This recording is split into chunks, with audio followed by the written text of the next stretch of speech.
News, intelligent, interactive, and engaging conversation. 96.9 FM. The views and opinions of the host and guests are their own and do not necessarily reflect the position of the management and staff of Guardian Network.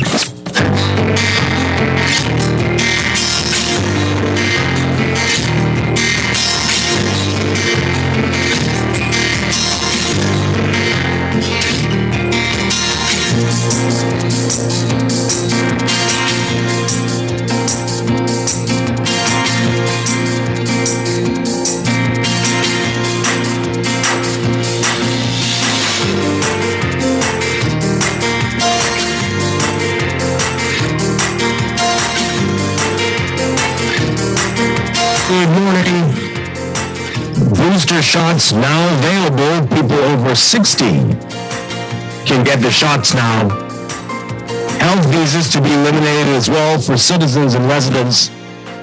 And the travel ban on African countries dropped. And in our discussion today, we are talking about wills, the importance of making them no matter what your age and circumstances. It's all straight ahead this morning. I'm Dwight Strachan. And this is Morning Blend. Wake up, it's a new day. Wake up, it's a new day. It's the start of the new way. You know that it's the start of the end of the old way. Wake up, it's a new day. Wake up, it's a new day.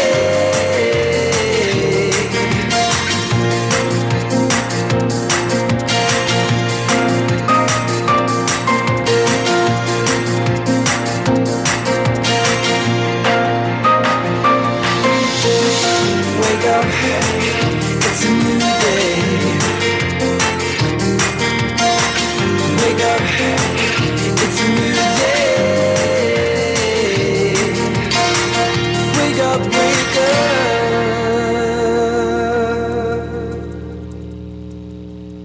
Wake up, it's a new day. Wake up, it's a new day. Good morning again, Bahamas. It is Thursday, December 9th, 2021. This is Morning Blend on Guardian Radio 96.9. Again, I'm Dwight Strachan. In a moment, Laverne Gardner will be joining us.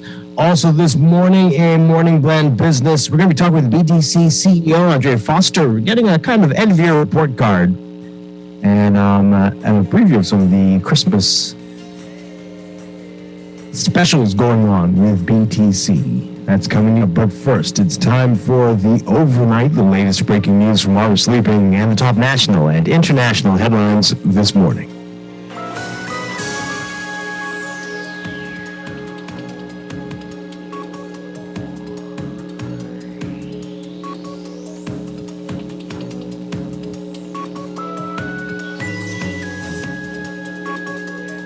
Booster shots of the COVID-19 vaccine now available to people over 60. Minister of Health and Wellness Dr. Michael Darville saying that doses of Pfizer and Johnson & Johnson will be available as boosters. He made the announcement in the House of Assembly yesterday. He says the booster dose will be administered to those who received Pfizer or AstraZeneca 6 months after the second dose, and for those who received Johnson & Johnson 2 months after the initial dose. Darville says the booster shots will be rolled out in a phased approach. So the first phase of the booster shot rollout will be for people 60 years and older who are fully vaccinated. And the second phase will include healthcare providers, frontline workers, and uniformed branch personnel, followed by all eligible citizens and residents over the age of 18. The country's vaccination campaign began in March of this year. Since then, more than 300,000 doses of 3 vaccines, Johnson & Johnson, AstraZeneca, and Pfizer, have been secured. As of Saturday, nearly 149 people have been fully vaccinated in the country, roughly about 40% of the population. However, despite efforts to vaccinate as much as the population as possible, demand for vaccines has lagged in recent weeks. Darville saying yesterday that the latest numbers continue to indicate the same trend, and that last week there were 3,300 vaccine doses administered. At the vaccine centers, he says the numbers reflect a slowing down in the numbers of people getting vaccinated. As of next week, Bahamians will no longer need to obtain travel health visas to re-enter the Bahamas. Tourism Minister Chester Cooper making that announcement yesterday. However, all testing requirements will remain in place. He said that after assessing the program, they were pleased to announce that they will no longer be required to obtain a health travel visa to re-enter the country. This is, again, citizens and residents. He said, quote, the PLP promised to end the travel health visa for Bahamians and residents unfairly implemented by the previous administration, and we are doing just that. This administration plans to take its promises to the Bahamian people seriously. Cooper touting the latest move of the party fulfilling its promises. And additional travel restrictions impacting individuals who recently traveled to several southern African countries. Those are being removed. Health Minister Darville announcing this yesterday as well. The restrictions came into effect on November 29th and banned non-resident travelers who have been in South Africa, Botswana, Eswatini, Lesotho, and Malawi, Mozambique, Namibia, or Zimbabwe in the past 14 days from entering the country. The ban was in response to the discovery of the Omicron variant of COVID-19 in South Africa. Darville yesterday, though, saying it's become clearer that the variant has already spread around the globe and that the ban is not serving any purpose.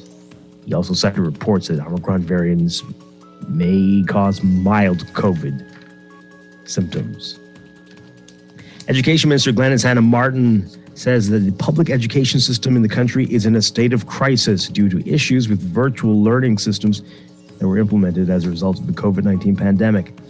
Hannah Martin, speaking in the House yesterday, said thousands of students have never attended virtual classes and that those who do have faced technical difficulties with the system.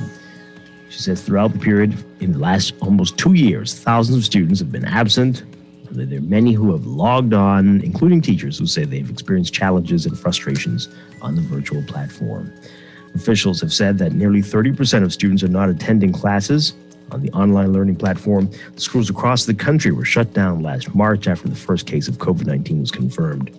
While many schools resumed face-to-face learning halfway through the 2020-2021 school year, all public schools in the Bahamas began the 2021-2022 academic year with a virtual learning format as a result of a surge in cases. And Lincoln Bain, the leader of the Coalition for Independence political party, has to pay almost $70,000 after he failed to uphold his end of an investment deal. In a December 6th judgment, Justice Cheryl Grant Thompson said that Bain was, quote, not credible and had made up claims that a former employee, Keno Simonet, had forged his signature on agreements between him and Zania Roll. At the time of the investment agreement in April 2010, Roll rented from Bain. He was the president and part owner of Banny Shoe Warehouse Limited on Mackey Street. You can read more about the case in today's Nassau Guardian. Overseas,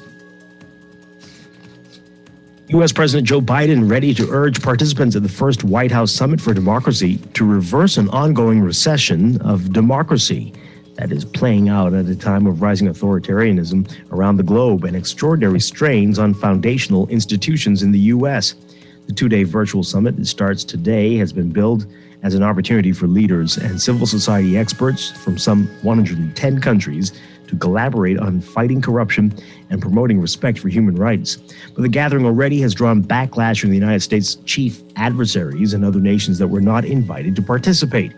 The ambassadors to the U.S. from China and Russia wrote a joint essay in the National Interest Policy Journal describing the Biden administration as exhibiting a Cold War mentality that will, quote, stoke up ideological confrontation and a rift in the world. The administration has also faced scrutiny over how it went about deciding which countries to invite.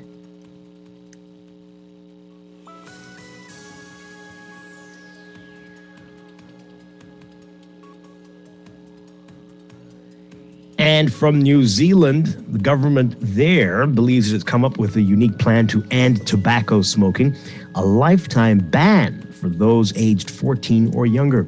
Under a new law the government announced today and plans to pass next year, the minimum age to buy cigarettes would keep rising year after year. That means, in theory at least, 65 years after the law takes effect, shoppers could only buy cigarettes, but only if they prove that they were at least 80 years old. In practice, officials hope smoking will fade away decades before then. The plan sets a goal of having fewer than 5% of New Zealanders smoking by 2025. Other parts of the plan include allowing only the sale of tobacco products with very low nicotine levels and slashing the number of stores that can sell them. The changes will be brought in over time to help retailers adjust. And British Prime Minister Boris Johnson and his wife Carrie have announced the birth of a baby girl. The couple said a healthy baby. The couple's second child together was born in a London hospital early today. The office of the Prime Minister saying both mother and daughter are doing very well.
It was a busy and productive week in the pool for Bahamian junior swimmer Jamila Hepburn this past weekend as she competed in a number of events and came away with her second Northeast 10 Conference Rookie of the Week honor for women's swimming and diving.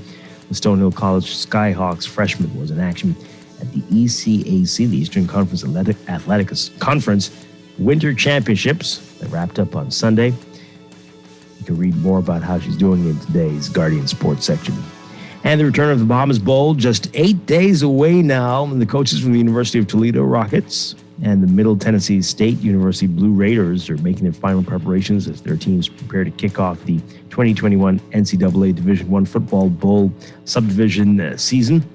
The Rockets will represent the Mid-Atlantic Conference, and the Blue Raiders will represent Conference USA.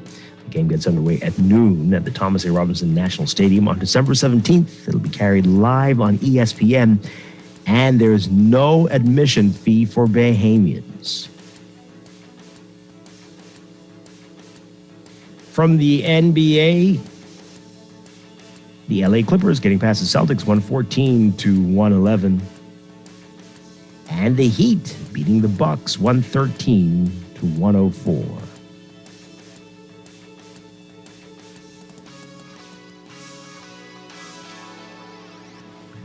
From the Olympics, the Winter Olympics coming up in just a few months.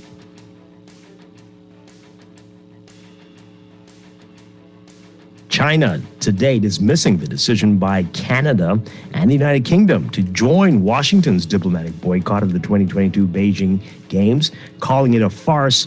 China is also unconcerned the officials' absence would spark a chain reaction, while numerous heads of state, government leaders, and members of royal families have registered to attend, according to a foreign ministry spokesperson. The three countries that have said they won't send government dignitaries to the Games that run February 4th through 20th to protest human rights abuses in China, while New Zealand said it informed Beijing earlier that it wouldn't be sending any officials due to the pandemic travel restrictions, but it also communicated its human rights concerns. Under the diplomatic boycott, the countries will still send their athletes to compete. Chinese officials saying that China had not extended invitations to the U.S., Canada, or the U.K., and that it doesn't matter if their officials come or not, and that they will see the success of the Beijing Winter Games. It also said China that, quote, quote, sports has nothing to do with politics. It is they who have written, directed, and performed this farce. That's sports. And that's the overnight. Time for your first look at weather.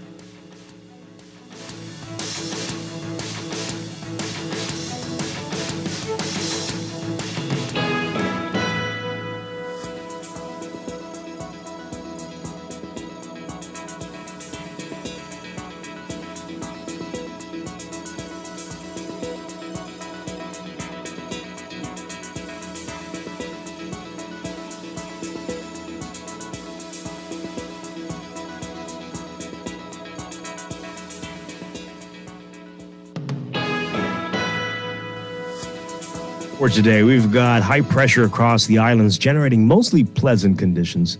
Beachgoers in the southeast Bahamas should continue to exercise caution along East Coast beaches due to the risk of rip currents. For all areas today, we're looking at mostly sunny and warm conditions with a slight chance of a passing isolated shower. A bit breezy in the southeast Bahamas, becoming fair and cool with a chance of a passing isolated shower or two. For boaters, small craft caution is in effect in the southeast Bahamas. Winds light and variable at 10 knots or less in the northwestern islands, east-northeast to east-southeast at 10 to 15 knots in the central, and 15 to 20 knots in the southeast Bahamas. Seas 1 to 3 feet in the northwest Bahamas, but 2 to 4 feet in the central islands, 4 to 6 feet in the southeastern islands. We are at about 70 degrees right now in Nassau. We're looking at highs getting up to around 86 Fahrenheit, 30 Celsius. Overnight lows tonight getting down to around 68 Fahrenheit, 20 Celsius. That's your first look at weather this morning. We'll have your extended outlook coming up after traffic in just a bit.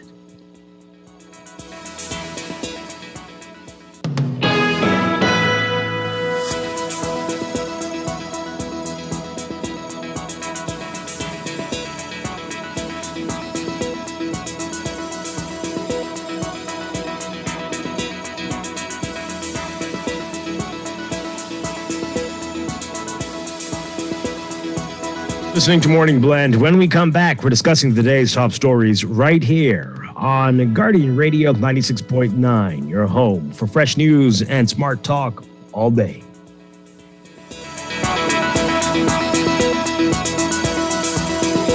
Cash is what we have been using for generations, but it's no longer the only way to pay or receive money. That is great news for business owners. I'm Lasagna Mizik, Managing Director at RBC Royal Bank, encouraging you to find out how going cashless can benefit your business with faster transactions and settlements, better cash flow management, plus reduce risk of theft. Learn more at rbc.com/Caribbean/go cashless. RBC Royal Bank. Banking reimagined. Technology makes every day in life just a little bit easier. Whether it's for joy, productivity, or creativity, Custom Computers has all the latest gadgets to conquer any obstacle. Imagine automating mundane tasks with tech and living a freer, richer lifestyle, all while staying on top of your goals. The path to freedom could fit in the palm of your hand. Discover tomorrow's technology today at Custom Computers on Patton Street, Cable Beach, and Caves Village through the Blake Road entrance. You've tried everything. ASUS with your mother's cousin's sister's auntie, and even hiding your money under your mattress. But is your money safe? Your Bahamian dollar deposit in a member bank or credit union is insured up to $50,000. If anything happens, your deposit up to the insured value will be returned to you thanks to Deposit Insurance. Visit Deposit Insurance Corporation at www.dic.bs. Protection for your money guaranteed with DIC. Tired of banks forcing you to use technology to bank the way they want you to? Your convenience is important. So no matter what your banking needs, Commonwealth Bank's friendly staff are always available in branch for that personal one-on-one service. But when you choose technology, our online and mobile banking app offers you state-of-the-art functionality. The choice is yours. Commonwealth Bank. Bank the way you want. Janae's Christmas Wonderland is open under the Big Tent. Get 20 to 50% off selected Christmas decorations. Restrictions apply. Trees in pink, frosted green or white in a variety of sizes. LED and laser lights, a large variety of tree ornaments. lighted angels, Santa tree toppers, bright and lively colored Christmas balls, garlands, wreaths, red and white stringed cranberry, tree skirts, stockings, and lots more. Add flowers, picks, and decorative mesh to brighten up your home or office this holiday season. And don't forget the toys at Janae's Chesapeake Road. Follow us on Facebook and Instagram at Janae's Limited. WhatsApp 817-3295. For 38 years, Strachan Commercial Pest Services has provided trained certified technicians while using environmentally safe, industry-standard products. Pests can devastate your business. Together, we will ensure adequate sanitation standards and safe pest exclusion methods. Uncontrolled pest problems lead to significant financial loss due to food contamination, business disruption, and stock waste. Strachan provides detailed solutions protecting your business and reputation. Strachan, #1 in pest control services. This is Guardian Radio 96.9 FM. Fresh news, smart talk, all day. Wake up, it's a new day. Wake up, it's a new day. It's the start of a new way. You know that it's the start of the end of the old way. Wake up, it's a new day. Wake up, it's a new day. Morning Blend here on Guardian Radio 96.9. We are streaming live on GuardianTalkRadio.com and on the Guardian Radio app for smart devices. We're also on your televisions on Cable Bahamas Channel 969 and BTC Flow Channel 612. You can tweet us at MorningBlend969 or Facebook.com/MorningBlend969. Text us on the Guardian Radio text line, powered by BTC 4224796. Standard text rates apply. So again, Twitter, Facebook, text. You can reach us in many ways. We'll give you the phone numbers to call us in just a bit as well. Once again, I'm Dwight Strachan. Joining me now, Laverne Gardner. Laverne Gardner, good morning. Good morning. How are you? Doing well, doing well. How was your birthday on Tuesday? Oh, it was great. And thank you so much. Wonderful. For, the birthday greetings. Yeah. And I saw that, someone stole a photo of me and posted it on the Guardian page. Oh, gosh. I consulted my lawyers and we're going to see, how that works. Did you approve of the photo? I did. Okay, so well, there you go. So no harm, no foul. But hope you had a great time. And how's it feel to be turning 28? Listen, it feels great. Mm-hmm. It's 28 plus 21, but it's great. Mm-hmm. Hey, well, you look 28. Glad to hear it. And I'm glad that you're with us on this Thursday morning. Absolutely. A lot to talk about this morning. We've got coming up in our 7 o'clock hour, we're going to be talking with our in-house lawyer, Darrell Taylor. We're going to talk about wills, the importance of wills. And I think the last few months, this pandemic has taught people that things can happen quickly and you need to be prepared. Absolutely. And, so we're going to get into that this morning. And later in Morning Blend Business, we're going to be talking with BTC CEO Andre Foster. A lot to talk to him about as well. So let's get into it, though, with what's in the news.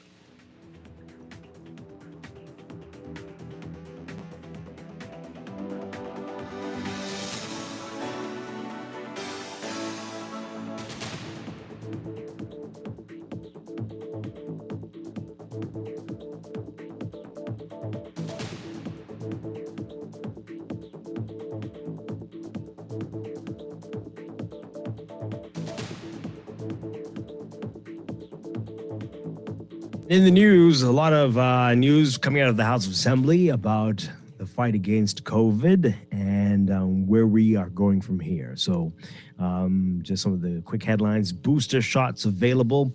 Health visas to be eliminated for citizens and residents. And that travel ban on African countries, that was short-lived. That is being dropped as Omicron is everywhere, including in Florida now. So what sense does or did that make? And here we we go. So booster shots, the health minister, Dr. Michael Darville, talking about this yesterday, and we'll get to that in a moment. But the health visa, that's been causing lots of consternation for a lot of people having to deal with it. When you initially traveled, okay, not a fun process, and lengthy, at least initially, but it's been a hassle for a lot of people, and finally this will be eliminated. For more on this, take a listen to this report from our Jasmine Brown. The Deputy Prime Minister telling parliamentarians that as of Monday, December 13th, Bahamians and residents will no longer be required to obtain a travel health visa when returning home from abroad. The PLP promised to end the travel health visa for Bahamians and residents that was implemented by the previous administration, and we are doing just that. Cooper stressed the travel health visa will remain in place for tourists for the foreseeable future. We believe that this provides a level of protection for the health and safety of all in the Bahamas by vetting the authenticity of documents by the travel health visa program well in advance of travel.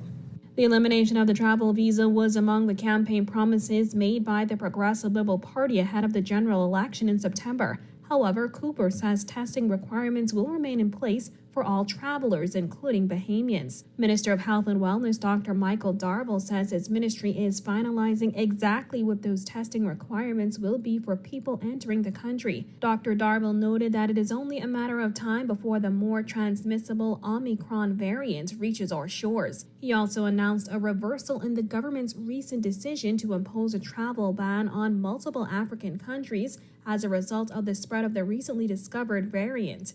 Given the pervasiveness of the Omicron variant and the purported milder nature, the Bahamas will remove associated travel restrictions imposed on African countries that was announced last weekend.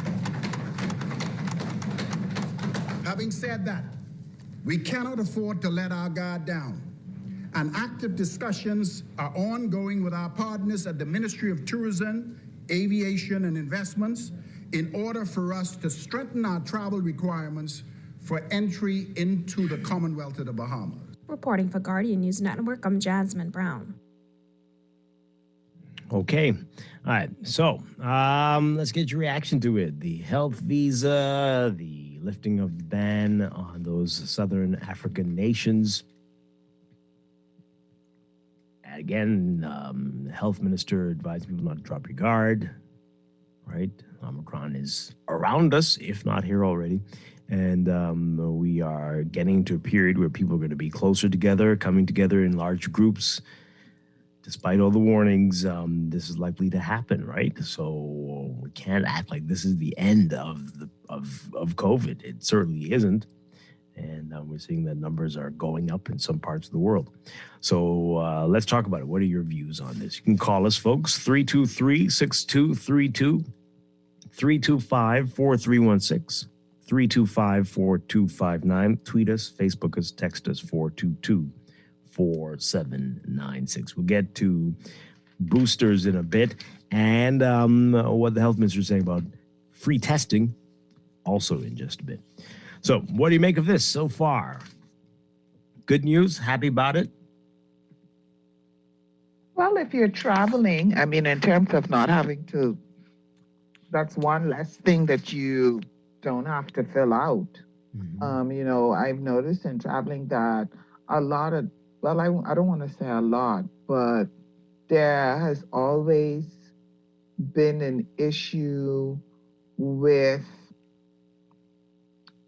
returning residents completing the health visa. The last time we traveled, we actually had to help a couple because they did the test, but they did not complete the visa. Mm-hmm. I think there was a feeling among some that because there was no longer a charge associated with it, that you didn't have to do it anymore. So, like I said, it's one less thing that you have to fill out to come home. Yeah, absolutely. And okay, so hey, let's get to what the minister is saying about testing. That keeps coming up. That was a promise on the campaign trail, as was eliminating the travel visa. Where do things stand with this? We were told that perhaps by the end of the year.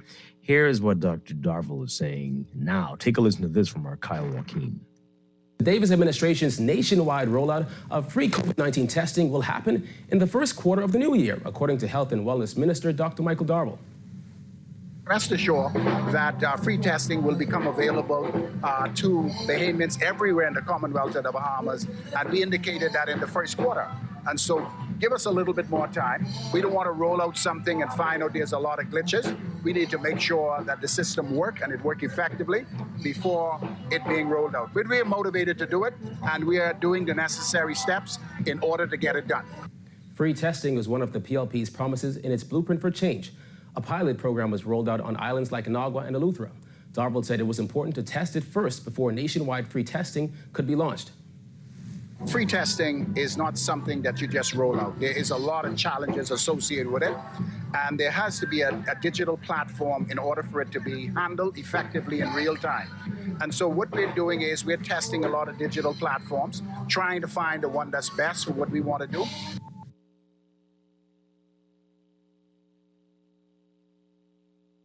Our Kyle Joaquin with that report there.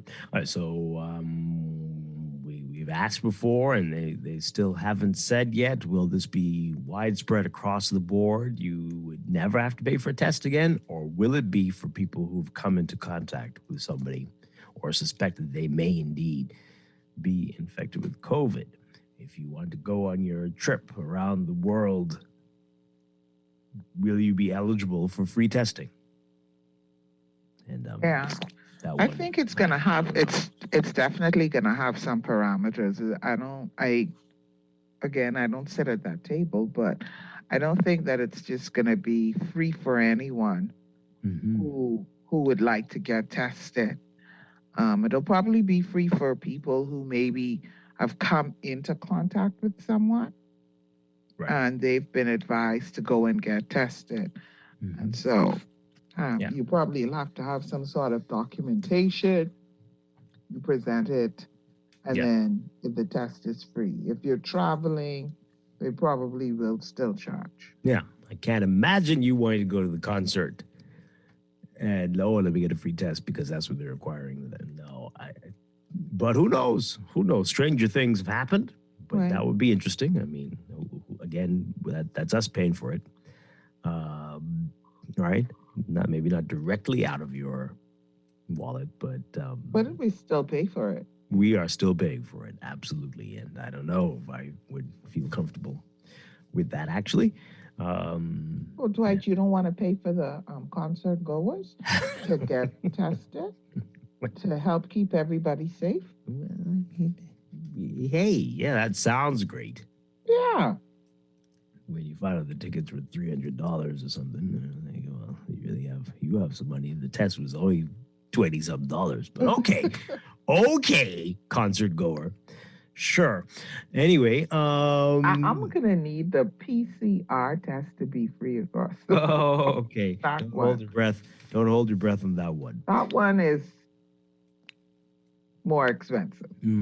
Quite a bit more, although much less than it was in the beginning. All right. So then there's boosters. The boosters are coming. People were saying this last week when they announced that the Johnson & Johnson vaccines were set to expire. Well, can you use those as boosters? And if you were one of the early adopters of COVID vaccines, if you were first in line that week when AstraZeneca was available in the Bahamas, you could get a Johnson & Johnson booster, apparently, especially if you meet certain other requirements. Take a listen to this, again, from our Kyle Joaquin. COVID-19 booster shots are now available to eligible Bahamians, according to Minister of Health and Wellness, Dr. Michael Darville, who encouraged Bahamians to capitalize on the opportunity to get further protection from a virus that has killed more than 700 people in the country. Beginning today, Pfizer and Johnson & Johnson COVID-19 vaccines will be offered as booster doses. The booster dose will be administered to those who receive Pfizer, AstraZeneca 6 months after the second dose, and Johnson & Johnson 2 months after the initial dose. The booster shot rollout comes amid vaccine hesitancy. However, Darwell says he is encouraged by the recent numbers. He also stressed that not everyone will be eligible to receive the booster shot at this time. The first phase of the booster shot rollout will be for persons 60 years and older, thank God, who are fully vaccinated, and the second phase will include healthcare providers, frontline workers, uniform branch personnel, followed by all eligible citizens and residents over the age of 18. Okay, Kyle Joaquin again with that report there. Did you get the joke, Laverne? I mean, about the 60? Is it because he's in the club, or? I think so. I think it's it? because, I think it's because, he falls into that category. Mm-hmm. Okay. Yeah. What's wrong, right? Nothing. It's great. Excited. It was totally lost on Your you? group. No, I got it. I was just trying to figure out. It might have been something else going on, but okay. So your No, I group, think it was that. your group gets to go first. Thank God. Okay. Yay.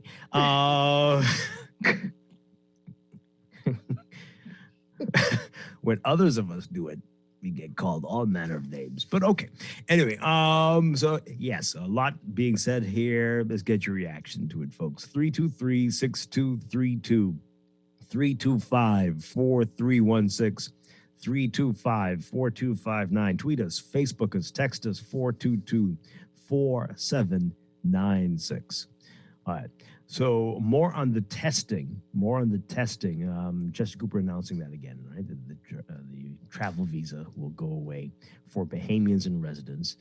He said, quote, the Progressive Liberal Party never felt this travel health visa should apply to Bahamian citizens and permanent residents who call the Bahamas home.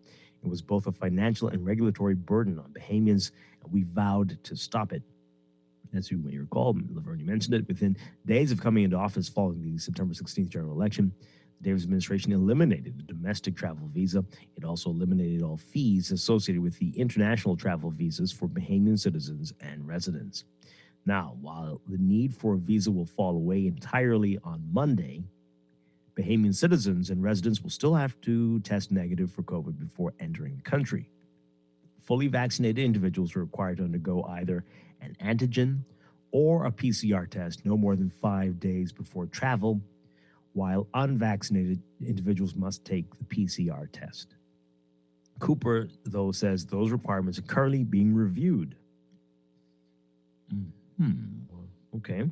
He said, quote, the testing protocols are currently under review by the Ministry of Health. The Ministry of Tourism has been consulted on the same in order to ensure a balanced approach that protects our citizens, our tourism industry, and our economy. The Minister of Health will address the matter further in due course. We emphasize that the travel health visa will remain in place for tourists for the foreseeable future.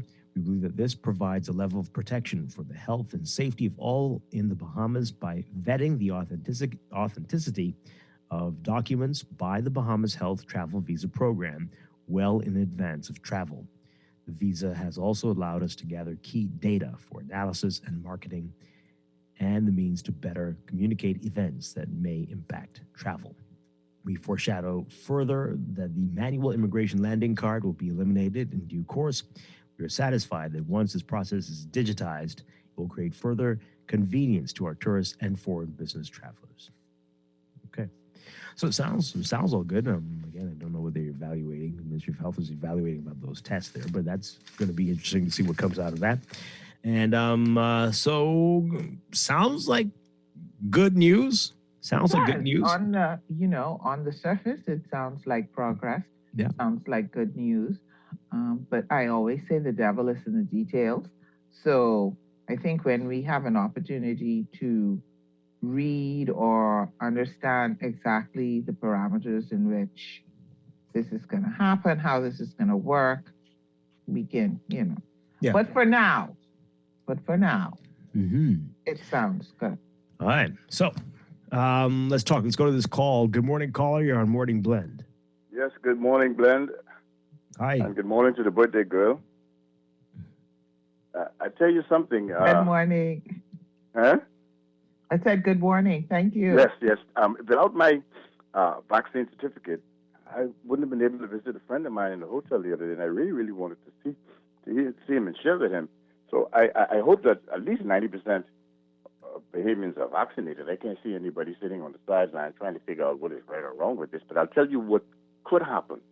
This new virus, which seems to be so lazy and much weaker than the others, is a trap. It might be making you drop your guard. Oh, things are looking good now. We can go about. Don't you trust mutation? I trust everyone would soon go, get vaccinated, and let's move on and have some fun. Thanks for taking my call, eh? Oh, thanks a lot. Appreciate it. And regardless of what Omicron is into, Delta is still there and causing problems and responsible for the majority of the hospitalizations in the U.S.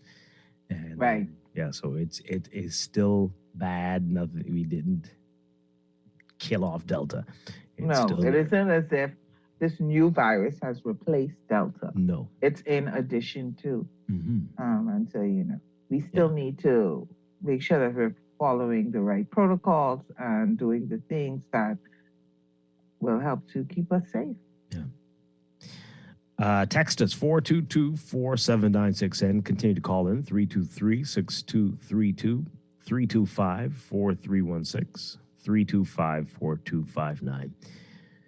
Boosters. All right. So Johnson & Johnson, did you hear that? 2 months after. Right. I thought, which speaks to the efficacy of Johnson & Johnson to my mind. Listen, Dwight. Listen. They're saying if you took Pfizer, I don't know. I don't remember them saying anything about AstraZeneca. Yeah, AstraZeneca. AstraZeneca and Pfizer. If you took them, 6 months. Yes, you can get 6 months. either a Pfizer or Johnson. Right. You could go and get the booster. Yeah. 2 months after you took Johnson, just 2 months. 2 months after you go and get this shot from Johnson & Johnson, you then have to go back and get a booster? What does it speak to then? If not efficacy, what else? Right. That's well, what I thought. No, I think it's yes. Johnson & Johnson. I don't know. I'm not an expert in this, but this was I think this was all marketing about it being a 1-dose vaccine, and I think even they knew it wasn't going to be 1 dose. It wasn't going to be 1 dose. So, what are you saying then, that even though they marketed it as this 1 shot and done, really it should have been 2, and yes, so maybe absolutely. that is why you have to get a booster so quickly? That's Dwight Strawn's unscientific opinion on it. Yeah. Sounds like efficacy to me, but okay. That's because what you sound like. It sounds like. Well, Because even if it was Pfizer is saying the effective- same thing. Pfizer's saying that, with a 3rd shot, things really get turbocharged, right? Like, so everybody's coming with that type of Right. talk now. The more you have, the better it's going to be. And but definitely 1 shot wasn't going to do you anything. I mean, That's not what in the was grand scheme of marketed. things. Of course. 1 marketing. shot, you're going to be 1 and Oh, yeah. done. And then 2 months later, you go again. Exactly. Well, yeah, right. Well, what happens after you get that booster? Will you need another booster In 3 another months? 2 months? Does the I give it time a benefit of the doubt. extended? 3 months, 6 months, who knows? But will you need a 3rd shot? Will it be an annual thing? And that's what many are wondering whether. Well, it looks like it's going to be, at this point, it's definitely going to be at least, if not it's going to be an annual thing. If you're already talking boosters now, 6 months out, if we're already saying, okay, 6 months, you need to get a booster. Yeah. If we're already saying this now, it's definitely going to be an annual thing. It might even be twice annual. Yeah. But, Right? Every 6 months, you may have to get a booster. And, how is that going to work? I don't want to say, not how is that going to work. Are people going to get that booster? No, I think people are. I already know people who Dwight, have you traveled really to get their boosters. Do you really think that if every 6 months, because we're talking now about 6 months, right? Every 6 months, you you think that we're going to go and get that booster? Well, when they start running out of the Greek letter names and start coming up with names like destructor variant and things like that, people are going to be like, okay, this is crazy. Let me get another one because just in case. And, I think that people are going to get annoyed, is what I think. Some will. People Absolutely. are going to get annoyed and they're going to be like, listen, I did the research. I said, okay, I'm going to go. I'm going to get vaccinated. I got vaccinated. You come back and you tell me I need to take a booster. I took the booster 6 months in. If it's J&J, I took it 2 months or whatever. Now you're telling me I got to go another 6 months and get another booster? Well, how long am I going to have to do this? And you this know, is annoying.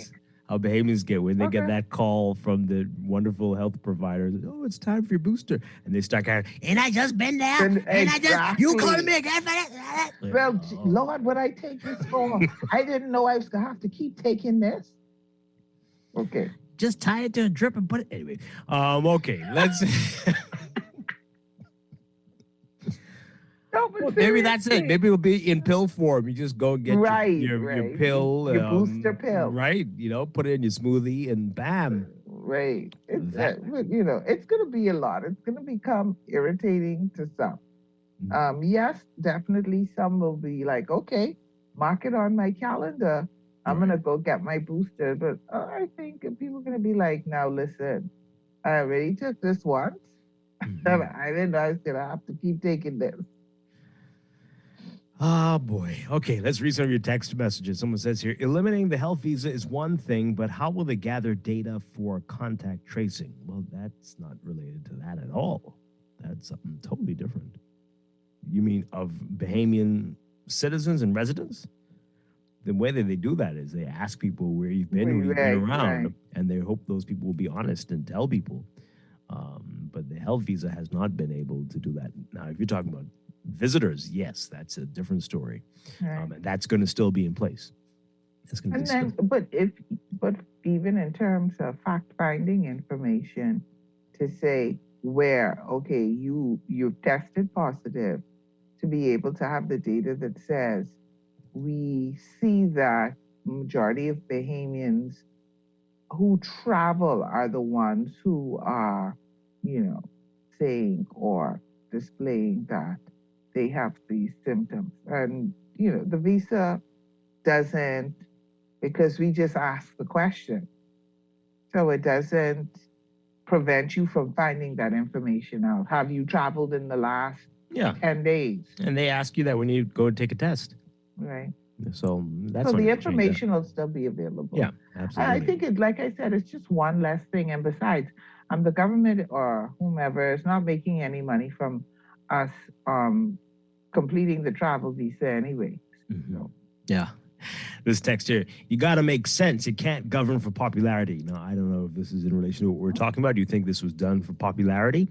Okay. Well, what is that referring to? I'm not exactly sure, but maybe getting rid of these things. Like, okay, all right. Don't see it exactly, but sure, that is true. You got to govern with sense. Can't always govern popularity. But if something is a hassle to residents and not really serving much of a purpose, then it's not like they've canceled testing, right? That's the most important thing. To have to fill out something to say if you can come home or not is totally different. All right. So a lot of our texters seem to be not understanding this. This is some confusion out there. So listen to this one in relation to that last one, I guess. So if the health visa is important and good sense for non-Bahamians, what makes a Bahamian more safe than a visitor when returning home after travel abroad? Folks, as Laverne just said, testing is going to be required. You are still required to take a PCR test if you are unvaccinated, or if you wish a PCR test, or an antigen test if you are vaccinated. So testing is still going to be there. If you test negative, you're going to have an issue. You're going to have a big problem. That's not what the health visa was. Yeah? Okay.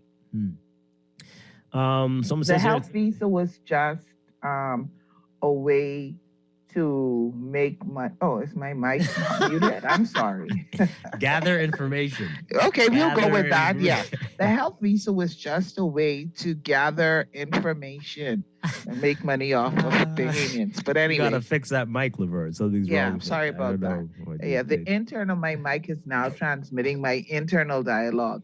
But yeah, so Right. let's please, if you are traveling, if you plan to travel, remember, you after December 13th, you do not have to go on to the travel visa site and complete that form and upload your test results. But you still have to get tested. You still, before you come home, you still need to go and get tested. You need the PCR test, as Dwight said, if you are unvaccinated. And then if you are fully vaccinated, you have the option of doing the PCR or the rapid antigen test. So the test is still in place. It's just that you do not have to fill out that additional information by going on to the travel.gov visa site and completing that form. That's the only thing that's changing.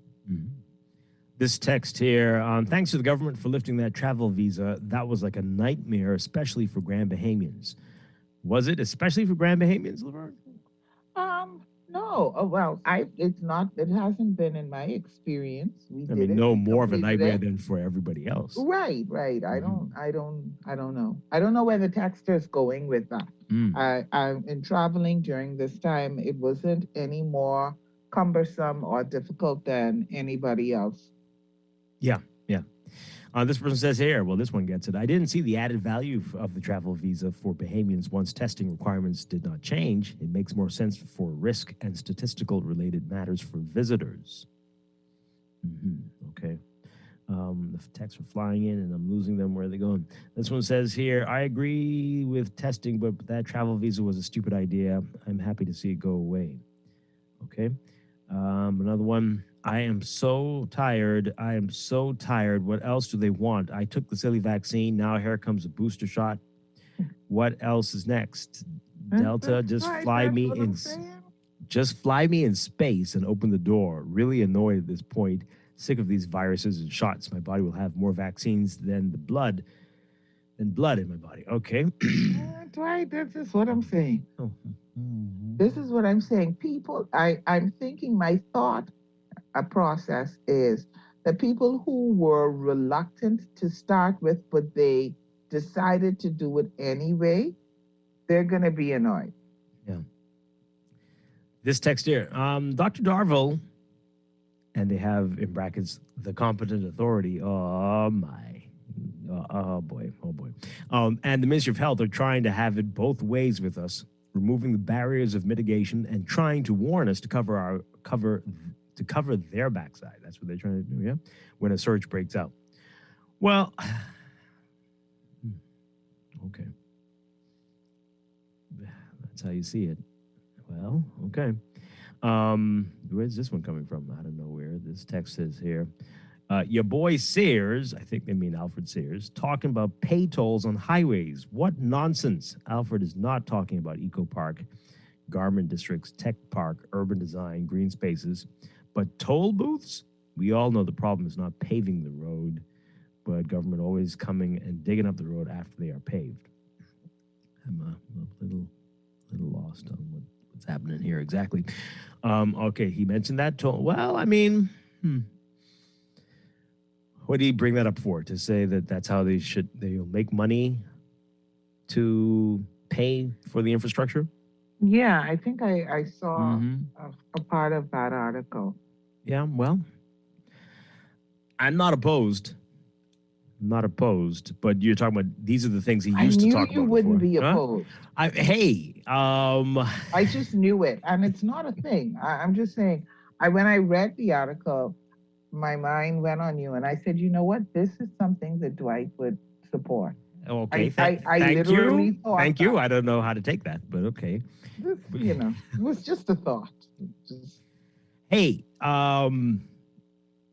if that means fewer people would go on, I mean, that's not the reason why. But yeah, we need to pay for the infrastructure, and yeah, even though they say that's what the gas tax is for. Right. But obviously, they're not getting enough from that. Obviously, because I could list off a whole bunch of streets that haven't been paved since. Is it the 80s. they are not getting sufficient revenue for that? Is that I do don't you know. really think I that's have the reason? no idea why what's it's going not on. being done? All I know is that most of the streets in New Providence look like quilts. They got a patch here and a patch there and a patch everywhere. And if you like gray and black, you'll love it. But otherwise, the cars don't like it. It doesn't feel good. It's horrible. I don't know what that's all about. That's insane. And there's one in particular. I mean, it is this street has chicken pox. It's just everywhere. Wow. But okay, if you think that's the way you need to treat a road. What does the road have, Dwight? I never heard that. The road has chicken pox. Okay. I don't know. That's a It's description. insane. Right. But okay. More of your messages. Would you have more calls too? Yes? No? Okay, no. Some more of your messages here.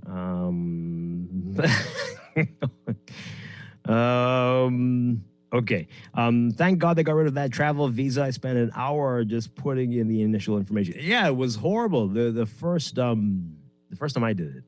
Like, wait, is this going to end anytime soon? Yes, there were a lot of questions. More? Right. But then they did streamline it after a while. The first time I did it, I'm like, okay, well, by the way, I hate to fill out forms. So immediately I was irritated. And then the length of the form. Yeah, it's a thing. Didn't they ask like crazy stuff like who was your second grade teacher? And I just felt it was like some weird questions. Like they did. I felt like they did. Yeah. I felt like I was going to have to, in a couple minutes, I thought to myself, if they ask me one more question, I'm going to have to submit references. Your Like, third am I gonna grade. have to get character references next. But then when I traveled again, I realized that it was streamlined. Right, so they say. Much more. And so the process was simple. It's only the initial Right. setup. Yeah. But yeah, I know they asked me what the name of the third dog I ever had. Something like that. Like, Right. Which was difficult for me because I didn't have a third dog. So I didn't know if to lie and pretend like I did or if I was just supposed to put not applicable. Right. You know, God could. Well, there you go. That's always a good answer. Someone says, if anybody believes a travel visa is anything but a tax and to get already available data, I have a parcel of land in the Minutes Prospect Ridge development to sell you. It's too soon for those type jokes, texters. People are very bitter about this. I'm very sensitive bitter about that. But yeah, it's a sad, sad moment. Anyway, they go on to say, if anyone believes anybody is verifying that those documents are authentic, think again. They could do away with that process entirely and just require that the visa be presented to the airline. I'm not sure. I think there are people. There are people tourism. I really do think there are. In fact, I know of some people who are in that department. So I think, I believe I they think are. that they are. I think so too. I mean, I did think along the lines, is somebody really verifying that? But I believe that they are. They're saying the airline can do it. The airline's already highly incentivized not to let untested people board planes. Okay. You guys don't do any research. What now? With the travel visa, after 5 days, you take another test free of charge. As you know, COVID-19 does not show up until 4 days. Well, I don't know who you're talking about. You're talking about the government because that's their rule, right? So what are you saying? Anyway, and where do you take another test free of charge? Okay, yeah. Don't know what's going on. Somebody says here. Dwight just asked the hundreds of Bahamians who got left on the Balearia cruise line who couldn't get their travel visa processed in time. That it was because something was missed out when applying for the visa and had to find money to stay in the USA for an additional 4 days. Oh, that's the Grand Bahama person. Okay, I see what you're saying. That's terrible. I know the last time I was traveling, some people we were all doing this as a group. We were doing the travel visa. I got my response from them relatively quickly, but others for hours had not heard anything, and they were worried because we were traveling the next day. Right. Hours waiting and waiting and waiting. So it can be a nerve-wracking and frustrating process, right? Especially if you don't have And anybody one to of stay the over. things too was to try to do it as early as possible, you know. Yeah. So not to wait until the day before you travel. Like I return home Sunday. So unfortunately, I'm going to still have to fill out the travel visa. But, you know, I do my testing, complete the visa, everything. I'm going to do that today. So that, you know, and that's the other thing that was to try not to wait so close to your travel date, like you didn't have room, because depending on when you travel, it could be a peak time with people applying. Exactly. Well, thank goodness we don't. Which makes the time frame longer in getting a response. The Bahamas doesn't have a 1-day testing requirement like some other countries we know. No. Can you imagine that on top of a travel visa? Oh my goodness. Anyway, back to the toll. Clearly, we have to do a show on this. Toll booths are a dumb idea. You would have to leave home at 3 in the morning to get to work at 9. Well, I don't know if that's correct. As I was saying earlier, I stopped myself because you all are going to say, "Oh, that's Dwight being elitist again." Not everybody's going to want to go on a toll road, and so they're going to find the alternate routes. And so, I mean, you couldn't possibly make something like Robinson Road a toll road, right? You need to have it to be a very efficient, major thoroughfare with multiple lanes, and so that there are benefits to this too, right? So I can get faster on the toll road because it's going to be multiple lanes, and there won't be a lot of people who have to be searching up in their car for the change. Right? So it wouldn't be necessarily what you're saying. But I don't know. I don't know where you'd put them here. I have no idea. Because maybe not for New Providence, but definitely. Well, where? If not for New Providence, then where else? Because I know you're not about to say Grand Bahama. Anywhere with space. But this is we have to have a real plan. And, right. And just saying those things doesn't. You're just throwing things out there. Right. Perhaps we should consider tolls. Wait, what? Right. Not in the current state of New Providence. But, after we finally start to spread the population around throughout the country, and we can restructure and redesign some of the roads and widen some areas after some neighborhoods move. Anyway. But, but this is not. It was just an idea he was exploring. But it's nice to know that people are thinking about these things. Yeah, they're thinking, how would this work? How is this going to make sense? Yeah. But like you said, what type of toll? Right here. 2 cars could barely get through here. Toll. Anyway, that's hilarious. Hilarious. Carmichael, you think you could put a toll road? No, right. If you put a toll booth on Carmichael in the current state, you might as well. You might as well walk. You might as well walk. You get there about an hour. We see that more thought has to go into it. Let's not get ourselves worked up about it quite yet. No, that's future speak. And that's good. You got to think about the future. And that's very good. Again, I'm not opposed to it. If it's a real highway worth paying to drive on, like, 6 lanes each direction. You can go 65, 70, 80 miles per hour. Yeah. And I can get from... Yeah, I think you're overreaching. Okay. Dwight. If I can get from Winton to Old Fort in 10 minutes on a toll road with 6 lanes each direction, I'm prepared to pay for it. I'll pay. I will. No car broken down in front of me. Nobody trying to buy peanuts. Yeah, exactly. I'll do it. But don't talk garbage with what we have now. That's why So, Dwight, are you saying you have something against the peanut vendors? No. I'm just saying, Okay. some people are sitting in front of you, buying their groceries on the streets of New Providence, taking forever, having big conversations with the water guy and the peanut guy and the juice guy and the paper guy. Like, are you done yet with all your shopping, madam? Yeah. I'm not gonna toll road. You seem like you may be a really impatient, aggressive driver. I love my horn. Oh, you're one of those. Oh, yeah. Hey, let's take this call. Good morning, caller. You're on the air. Morning, Dwight. Morning, Laverne. Hi, good morning. Listen, the conversation, I must applaud the minister for really bringing about an exciting conversation to add to the myriad of other things that we discuss in this country. No longer than yesterday, a group of us had this very same conversation regarding toll booths, or the proposal of toll booths here, toll stations here in the country. And the biggest thing that came out of that conversation, to be honest with you, is that the common sense that if there's a bridge connecting, let's say, Nassau and Andros, where it could create new economic opportunities for the persons there in Andros to traverse, who work here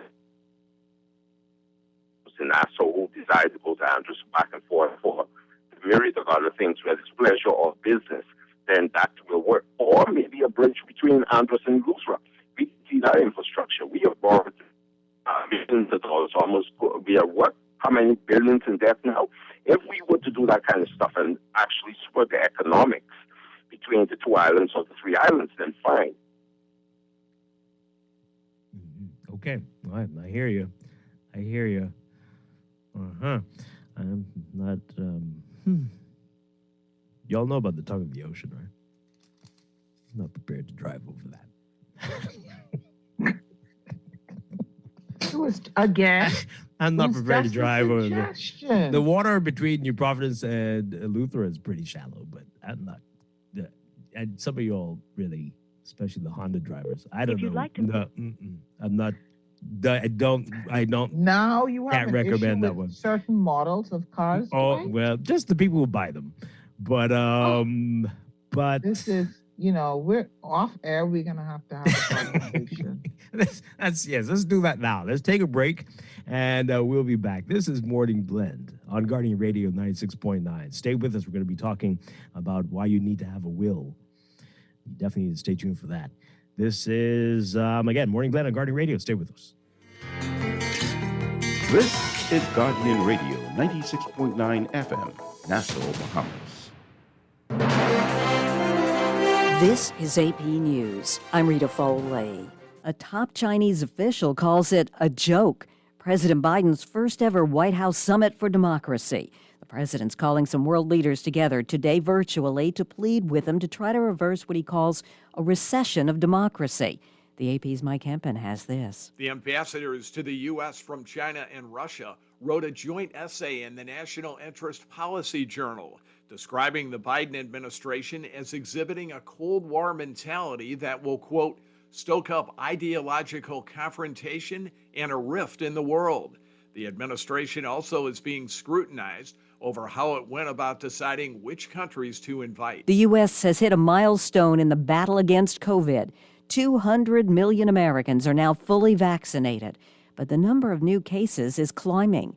AP correspondent Sagar Magani. CDC Chief Rochelle Walensky notes a year ago there was no vaccine. We have fully vaccinated 200 million people. But that comes amid a troubling spike in virus cases nationwide, even in areas like highly vaccinated New England. A daily average of nearly 119,000 cases this week, up from 95,000 about 2 weeks ago. The nation's approaching 800,000 COVID-19 deaths. December 2021, we're certainly not where we want to be, right? The increases are almost entirely due to the Delta variant. Just over 40 people in the U.S. have been found to have had the newer Omicron variant, but Dr. Walensky says almost none of them got seriously ill. Most had been vaccinated. President Biden promised to end the U.S. combat mission in Iraq by December 31st. This morning, Iraq says it and the U.S. have concluded a final round of technical talks, transitioning the U.S. to an advisory mission. This is AP News. Jussie Smollett's fate is in the hands of a jury in Chicago. A jury has finished its first day of deliberations in the trial of the former Empire star, charged with staging his own hate crime, then lying to police about it. The panel worked on the case for about 2 hours after getting it and will go back at it again in the morning. The panel will have to weigh the veracity of 3 main witnesses in the case, the only ones who really know for sure what happened on a frigid January night in Chicago nearly 3 years ago. Jussie Smollett says he was attacked by 2 men who used racist and anti-gay slurs and slipped a noose over his neck. But the 2 brothers who are black told the jury the whole thing was a hoax and pulled off by Smollett to garner sympathy for himself. They say he paid them $3,000 to do the deed, $100 for supplies to carry it out, and even had them rehearse the bogus beatdown. I'm Oscar Wells Gabriel. Gas is $3.34 a gallon this morning, down 4 cents from a week ago, says the AAA. I'm Rita Foley, AP News.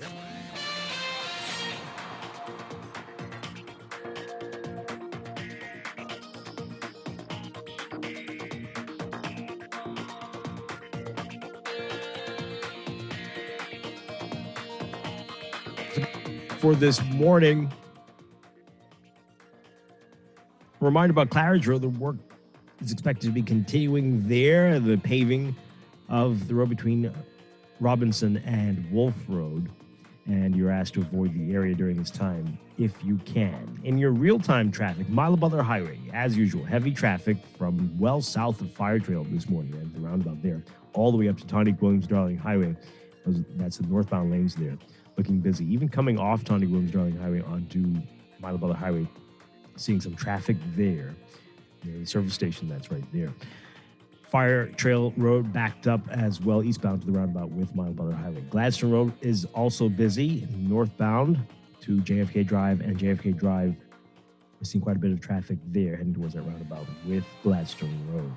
Elsewhere, Blue Hill Road, heavy traffic just north of Soldier Road and between St. Vincent Road and Soldier Road as well in the northbound lanes. Carmichael to Blue Hill busy for you this morning. And the intersection with Zion Boulevard and Cowpen Road, seeing some heavy traffic there, delays at that traffic light this morning. Carmichael Road westbound, heavy traffic there to Coral Harbor Road in the roundabout. Coral Harbor Road also looking busy, northbound at the roundabout there. Then we've got in Eastern Province, we're seeing traffic building on Prince Charles Drive, especially Prince Charles and Fox Hill and Prince Charles and Beatrice Avenue. And Bernard Road and Eastern Road. Traffic is building mainly westbound this morning at this point. East-West Highway, as you approach the intersection with Robinson Road and Marathon, you'll be seeing some traffic there for you, too. That's what we're looking at so far. That's your real-time traffic and your Morning Blend traffic alert. Brought to you by RBC Royal Bank, Banking Reimagined.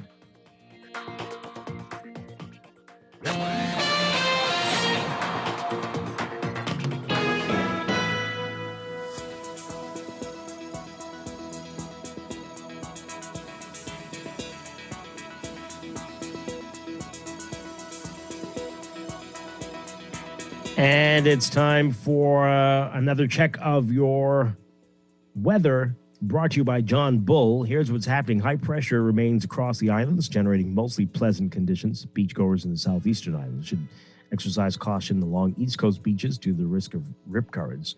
For all areas today, forecast calling for mostly sunny and warm conditions with a slight chance of a passing isolated shower.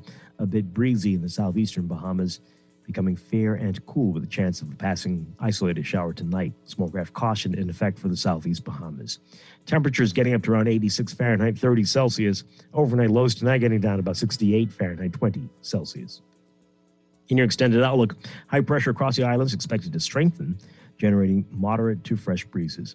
So for Friday, mostly sunny and breezy with a chance of passing isolated showers, becoming fair and breezy at night with a chance of isolated showers. Saturday, mostly sunny and breezy again with a chance of passing isolated showers, breezy at night, again with a chance of isolated showers.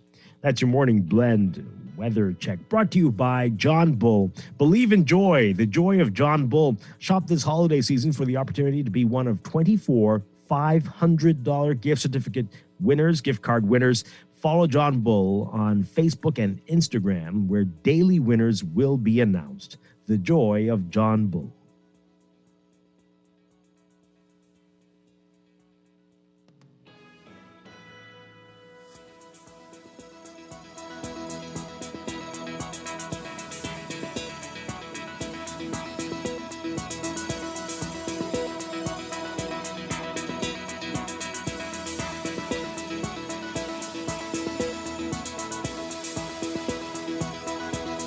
Unlock the value of your home with an RBC home equity loan and do more for the holidays, like home improvements, investments, and build back your savings. When you switch your mortgage to RBC, experience the difference with no management fees, cash back on closing costs, and guidance from our mobile mortgage finance specialists. Learn more at rbc.com/Caribbean/equity loan and experience holiday joy with RBC. Offer extended to December 31st. Conditions apply.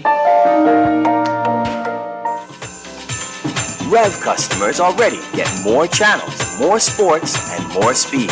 Now, we're giving more Christmas with up to $250,000 in cash and prizes. Sign up or upgrade to Rev Trio to win prizes like rent and mortgage payments, trips to see your favorite sports teams, plus up to $20,000 in our Rev Cash Vault. Want to win more Christmas?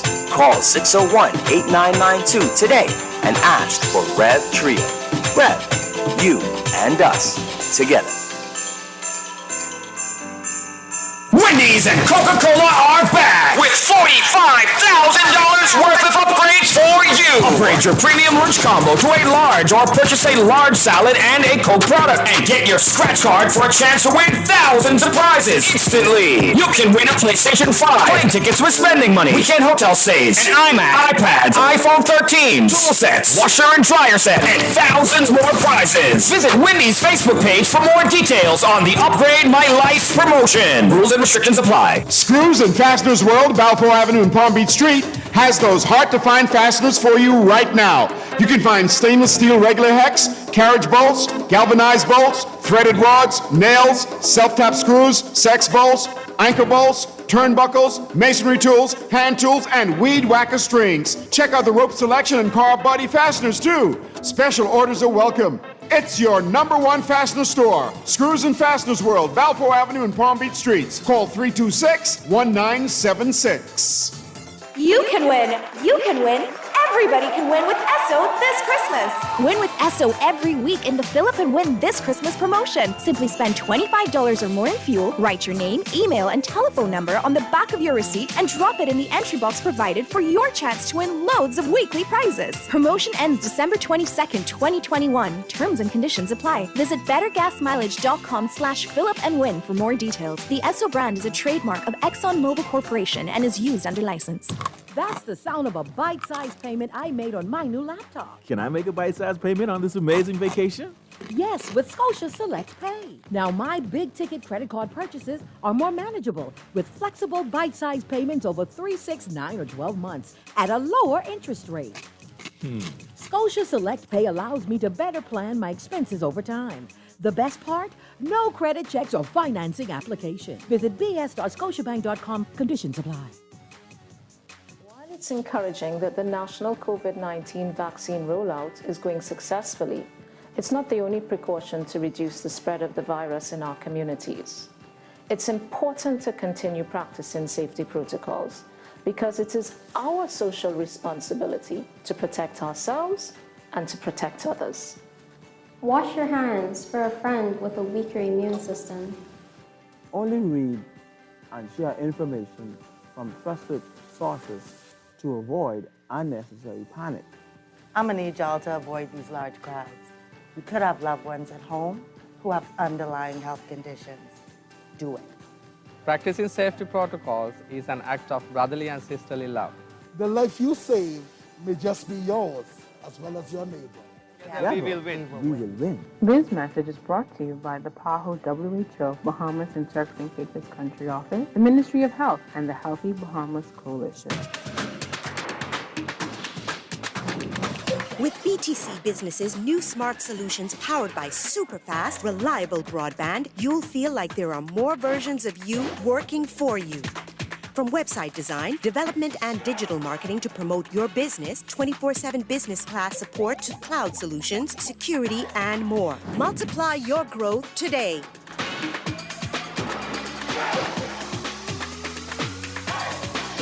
Technology makes every day in life just a little bit easier. Whether it's for joy, productivity, or creativity, Custom Computers has all the latest gadgets to conquer any obstacle. Imagine automating mundane tasks with tech and living a freer, richer lifestyle, all while staying on top of your goals. The path to freedom could fit in the palm of your hand. Discover tomorrow's technology today at Custom Computers on Patton Street, Cable Beach, and Caves Village through the Blake Road entrance. It's a different kind of Christmas, but everything is here. Yes, everything is here at Shop Smart Department Stores. 2 locations just for you. One on Mackey Street next to RBC, and in the Prince Charles Shopping Plaza. Come on down, everything is here. At Shop Smart, at Shop Smart, at Shop Smart. Oh, everything is here.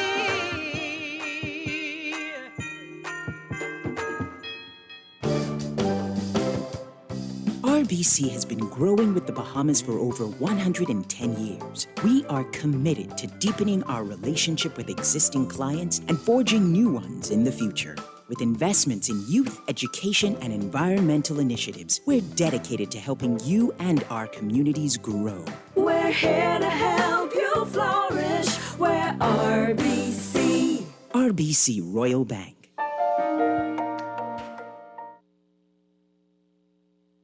This is Guardian Radio 96.9 FM. Fresh news, smart talk, all day.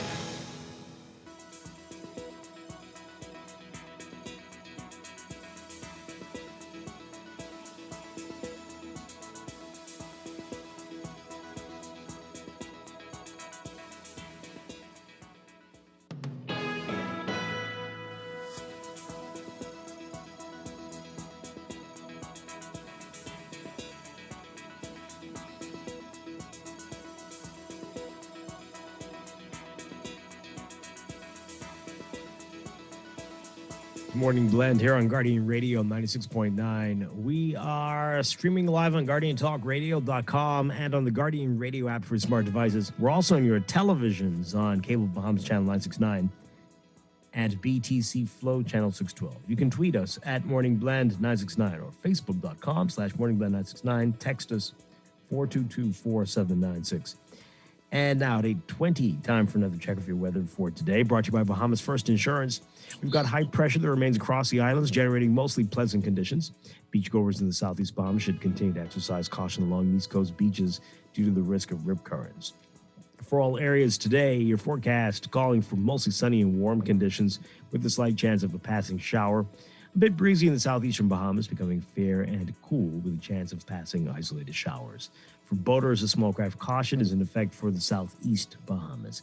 High temperatures today getting up to the middle to upper 80s, about 86 Fahrenheit, 30 Celsius. Overnight lows tonight getting down to around 68 Fahrenheit, 20 Celsius. In your extended outlook, high pressure expected to strengthen across the area, generating moderate to fresh breezes. So for tomorrow, Friday and Saturday, look for mostly sunny and breezy conditions with a chance of passing isolated showers, becoming fair and breezy at night with a chance of isolated showers. That's your morning blend weather check, brought to you by Bahamas First Insurance. What's first for you comes first for us.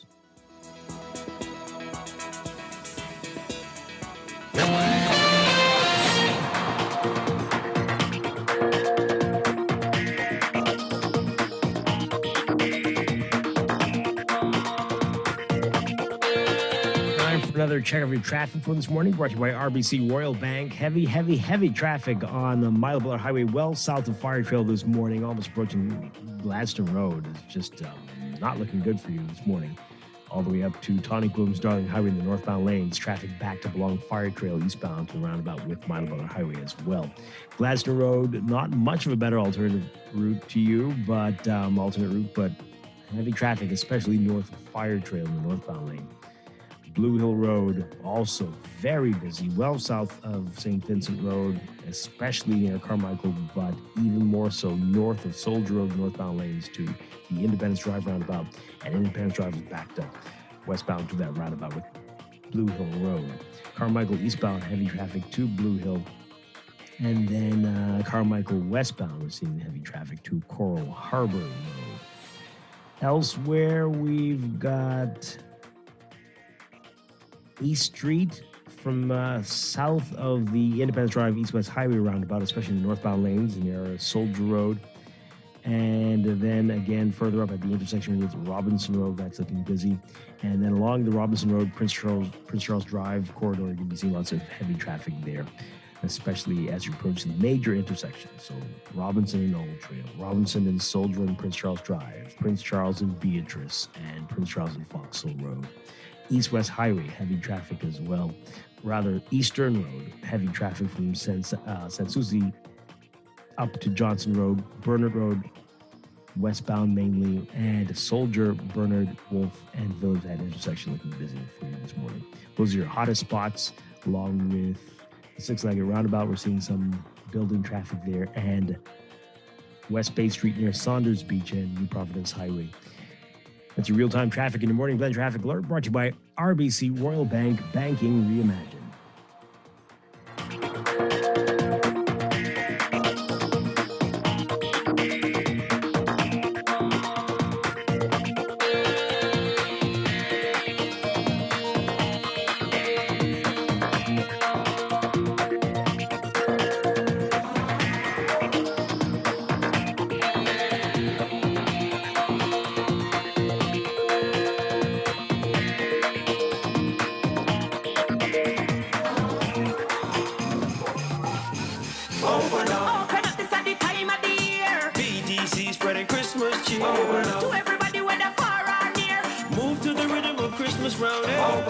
Switch to BTC for huge smartphone savings to celebrate the magic of Christmas. Get the iPhone 12 mini for just $199.99 plus a Christmas gift when you sign up for a postpaid plan. Get the new Alcatel A1B for just $19 or the Samsung A02 for just $39, that included, plus a free 7-day prepaid combo and SIM card. Get yours today.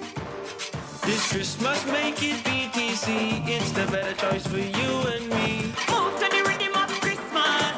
Move to the rhythm of BTC. Conditions apply. RBC can help you wrap up the year with holiday joy with an affordable auto financing package. Take advantage of up to 100% financing, competitive interest rates, extended repayment terms, backed by our mobile auto RBC sales experts who will meet with you safely at your convenience. Find out more at rbc.com/Caribbean/autoloan and experience holiday joy with RBC. Offer extended to December 31st. Conditions apply. Janae's Christmas Wonderland is open under the Big Tent. Get 20 to 50% off selected Christmas decorations. Restrictions apply. Trees in pink, frosted green or white in a variety of sizes. LED and laser lights, a large variety of tree ornaments. Lighted angels, Santa tree toppers, bright and lively colored Christmas balls. Garlands, wreaths, red and white stringed cranberry. Tree skirts, stockings, and lots more. Add flowers, picks, and decorative mesh to brighten up your home or office this holiday season. And don't forget the toys at Janae's Chesapeake Road. Follow us on Facebook and Instagram at Janae's Limited. WhatsApp 817-3295. It's a different kind of Christmas, but everything is here. Yes, everything is here at Shop Smart Department Stores. 2 locations just for you. One on Mackey Street next to RBC and in the Prince Charles Shopping Plaza. Come on down. Everything is here at Shop Smart. At Shop Smart. At Shop Smart. Oh, everything is here.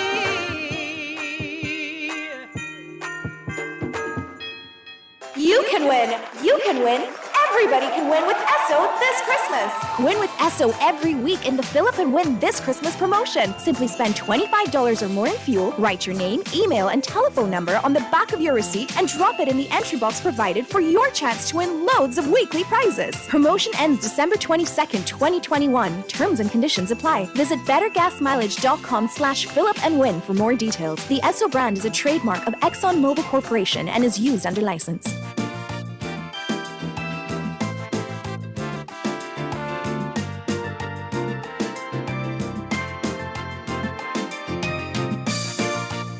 We are back here with Morning Blend on Guardian Radio 96.9. Dwight Strong along with Laverne Gardner. As promised, we are talking about wills and the dangers of what could happen if you don't have a will.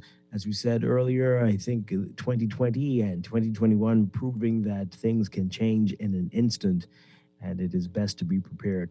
Our in-house attorney, Darrell Taylor, is with us and going to talk about some of the things. that we have been seeing, and the terrible ways this can go without a will. Darrell Taylor, always a pleasure. Welcome. Great to have you with us. Morning, Dwight. Good morning, Bahamas. It's good to be here. All right. So we hear this all the time, especially from lawyers, that you need to have a will no matter how much you make, no matter your circumstances. But from what you see, I mean, who's making wills? Are we doing it? Have we gotten better with this? Yes, I believe we have gotten better, but I think we could even do so much more.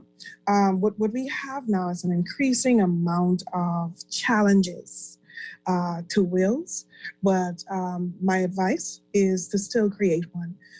Yes, challenges like legal challenges, like people fighting the will. Legal challenges, but more specifically, coming from persons who are dependents. They want provisions made for them out of whatever the estate has left. But I want to quickly just give 3 examples of, and I'm using this with permission from my clients, of what could possibly happen when you don't create one. Well, the first thing is, obviously, you haven't ensured that the property is distributed the way you want it to be distributed upon your death. You're not there, so you can't really settle any disputes as to exactly who it is you want to have your property or not. So if you do that, you leave it up to the state. And what happens in instances like that is that persons who you definitely may not want to have it come along. You may have a cousin, a sister, somebody who is claiming some part of your estate. But what I've seen happen very recently is persons being displaced from their family or ancestral homes because no provisions were made in a will. One of my clients had a case where her mother and father built the home when they were small. They lived in it, they grew up in it, etc. As adult children, there are a few of them who still remain in the homestead. Now, the mother died first. She did not leave a will, but the father obviously was still there. They held the property as joint tenants. Some years later, maybe 2 or 3 years later, the father got married, or he got married to someone else. And shortly thereafter he got married, he passed away. Now, he too did not leave a will. Now, the new wife has claimed her 50% share in a home that she's never built. She doesn't know how it got there. And but she is entitled under the rules of intestacy to her 50% share of that home and whatever else he has left in the estate. And so the adult children who have, some of them who are not employed, and they definitely don't have the sufficient funds to find an alternate place to live at this stage, are faced with a legal battle where you have the second wife who definitely has her right under the law to have 50%, and they have 50% that must be shared equally among them. Children who live in the home as well as who don't live in the home. And so it creates that problem. So now they're faced with the possibility of having to leave. The wife has applied to the court to have that house sold. All right, they're not in a position to purchase her interest, so it has to be sold, and whatever is left is left. That's one instance. Then there is the instance of persons who are squatting in houses and places and lands and whatever property that's available from deceased persons, knowing that persons either have not started the probate process or there is no one perhaps left who is there to claim it per se. You have to look for a beneficiary. And persons have actually made a living from it. There are persons who squat in homes. One of my clients, we had to go before the court because she was the, person appointed to apply for lands of administration. And this is obviously, all of what I'm speaking of is where there is no will. And she met persons living in two of the homes. There were 2 separate homes, 2 of the homes of the deceased person. She called the police and asked them to vacate. Now, What they told her is that she hasn't probated this, so she's not in charge of the estate, and as such, she cannot make them move. And they are right. Under the law, they can't. When we took it to court, the magistrate told myself and my client she has no local standby, or she has no standing before the courts even be making the application. She doesn't own it. So they have lived in the house free of charge for months, but she subsequently she was able to get the electricity turned off. But unless you have those letters of administration or letters of probate, then you have persons who have done that. And persons who are doing that, they go and they look at the obituary. They see then if anybody has made application for probate. This is not anywhere else other than in the Bahamas, in Nassau, New Providence, the Bahamas. So this is why the people buying the obituaries, not to see if their friends and relatives. Well, I can't say if everyone does, but there are people who actually do that. One person has even served time in prison for doing just that. There are persons who are bold enough, but then there are some people who don't have places to live. They do this. They are squatters. They are professional squatters, I call them, who go and they do that. They take possession of the home, knowing that you don't have the letters of administration as yet. It is a process. And even if you don't have the letters of probate, they are aware of the fact that there is no executor, no administrator, and they go and move in. Okay, and sometimes it's difficult to get the light and the water turned off because you don't have the letters of probate or administration from the court. And so in the interim, these persons have taken possession of your home. And that's just a few of the, then I have another instance, and I represent persons on both sides, right? So let me just say that. But there are persons who are of the mistaken belief that there is, even with a will, that they are secured in their ownership of a property. I have a case where a woman was, she is honestly of the view that, the house that she was in, her father left for her, her mother left for her, sorry. Her mother said, okay, you can have my interest in it, but the mother held it as a joint tenant with her husband. Both are deceased, so she's living in the house. But when the mother died, her mother, who she doesn't share the same father with the other persons. When her mother died, now the stepfather owns the property outright. He is the survivor, so the survivor takes all. When the father died, his child now, not her, because she has no interest. Her mother's interest is gone. It died with her. And so the house that she's living in now, that she thought was hers under a will, is not, because the mother could not have passed it to her.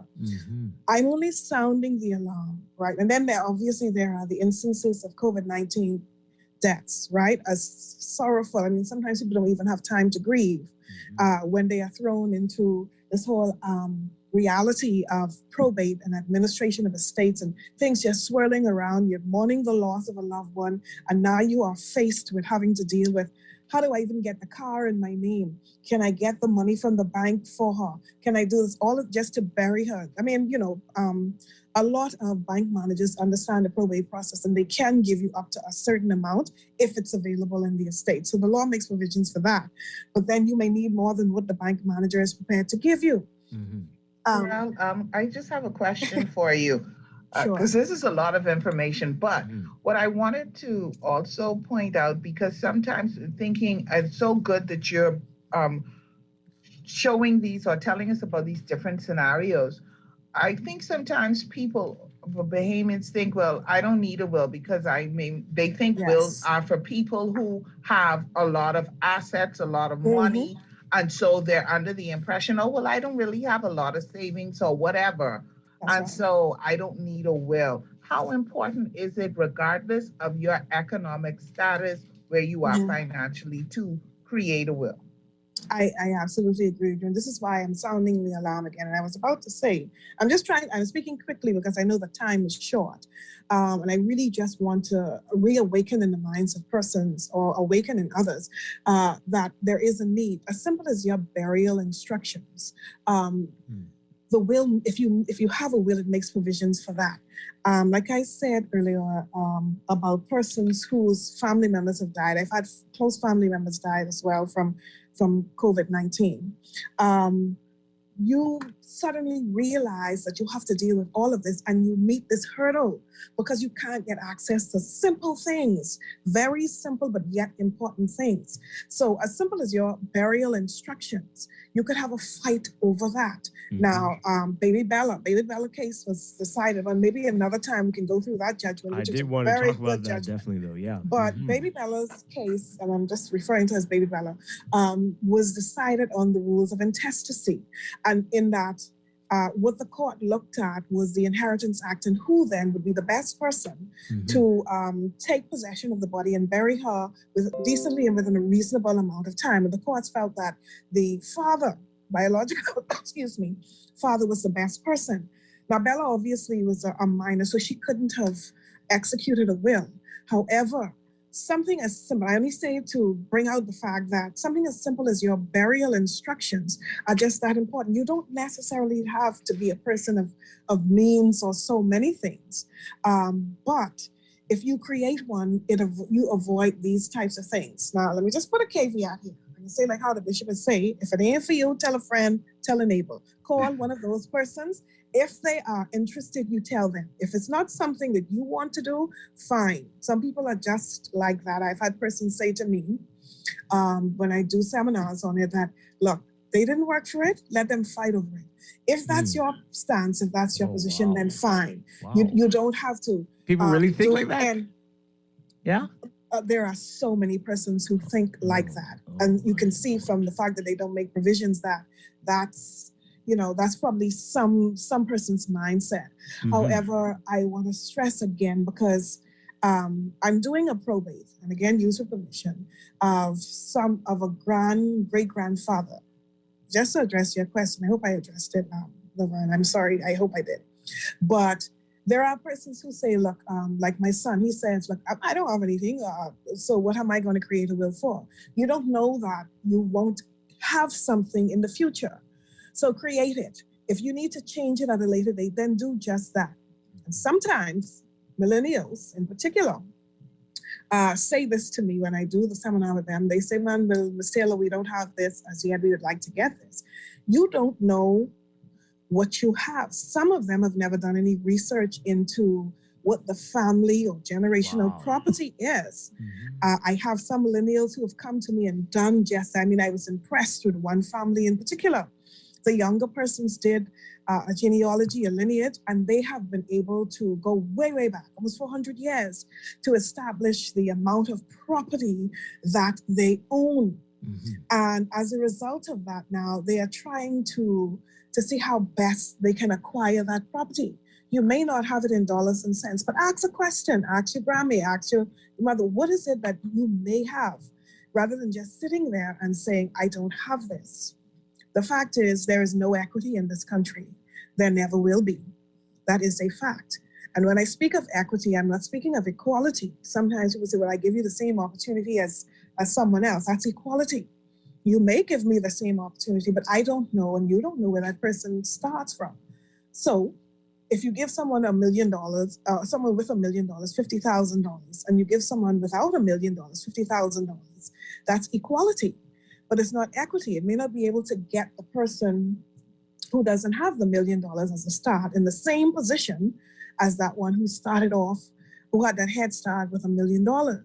So understand where you are, ask questions. The Bible does say the poor you will always have, but it doesn't say that you will always be poor. You know, you may start off poor and you may create generational wealth for your family. You could do that. Young people are doing so many things now. They're owning a lot of businesses. Think of it. If you have children in particular, please create a will with a guardianship in it. I recognize this could be a whole show. You mentioned it. I wanted to ask you about it. The situation with Bella brought up a lot of scenarios. But yeah, for unmarried couples who share children, and something happens to one of the parents, automatically, as we were hearing, at least the lawyers in that case were making the case that it would go to the maternal grandmother. Is that always the case? Does it have to be the case? And if you have something in writing, like a will, if you have it there, will that be good enough, or can we see challenges in court? To answer the last part first, you can always have challenges in court. I mean, even with a will, like as I mentioned earlier, you have challenges. But the good thing about having your intention written is the person who's coming to challenge you has a greater burden to prove that what they're presenting was not your will, because you stated in your will what you want. A will does leave guardianship. In the instance of a child born out of wedlock, it doesn't mean then that one or the other of the parent cannot petition the court for guardianship of that person, of the child. But once you leave it, then you have something in place that the child doesn't have to be a child of no one knocking all about. And that has happened as well, where no provisions were made for your minor children. And what happens is, they're just left there with whom? And well, I don't even want to begin to talk about what could happen to your children in instances like that. But the Child Protection Act then comes into play as it relates to children that are alive. It refers to the custody and care and control of children that are alive. That's what the Child Protection Act does. So in instances where you have a child of an unmarried couple, then we know that the mother automatically has custody. If she is deceased, then maybe somebody from the family, like a grandparent. In the case of Bella, the grandparent made an application. I don't know if the decision of the court would have gone another way if the child were alive. But as I said earlier, Bella's case was not decided on the Child Protection Act as to who would have custody and care of a child who is alive, and to which the Child Protection Act refers. But Bella's case was decided on the rules of intestacy, what happens to her after her death. And I don't want to sound so cold and uncaring because, Bella obviously that is and remains a touchy and very hurtful situation. But I'm just referring to the fact that her case then was decided on the administration of her estate, who was the person next in line to apply for it. Both mother and father had equal rights to apply for it under the Status of Children Act, under the Inheritance Act. And so the court, in looking at the entire circumstances, felt that the father, who was equal in rank to the mother, was the best person to take care of the speedy, reasonable, and decent burial of the child. And that's how it was decided.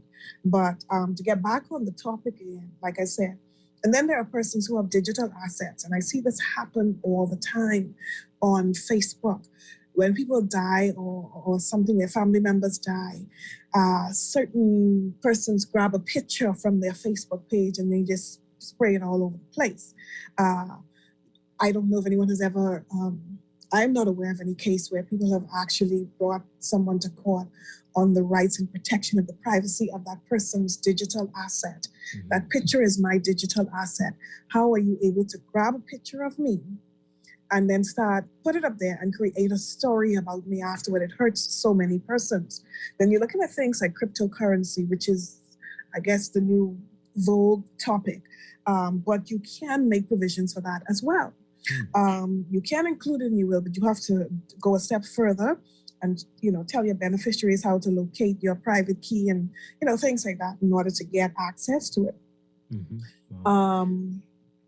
We have a call. Let's take this call, and then we have to take a break. And then we've got a lot more questions on our text line. I have a few more questions. I'm sure Laverne does as well. But caller, good morning. You're on Morning Blend. Hello. Good Are you morning. there? Hi. Hi. Good morning. You're on the air. Hey. I had a question from Ms. Taylor about a probate. I didn't want to be on there. I wanted to see if I could get a private contact with her. Let's keep that. Okay. Well, we'll get the producer to get your number, and we can get back to you. Reach out to you there. Okay. All right. So, wow. If you don't have any dependents, any children, generally what happens? If you were an only child, what happens in situations? If you don't have a will? If you don't have a will. Okay, well, then the rules of intestacy, what comes into play? The law decides. People say the rules of intestacy, but what it's saying is that the law is deciding for you how your property that you left is to be distributed. Mm-hmm. So if you have no spouse and no children, if you have grandchildren, they come next in the line of who is entitled to apply for your estate.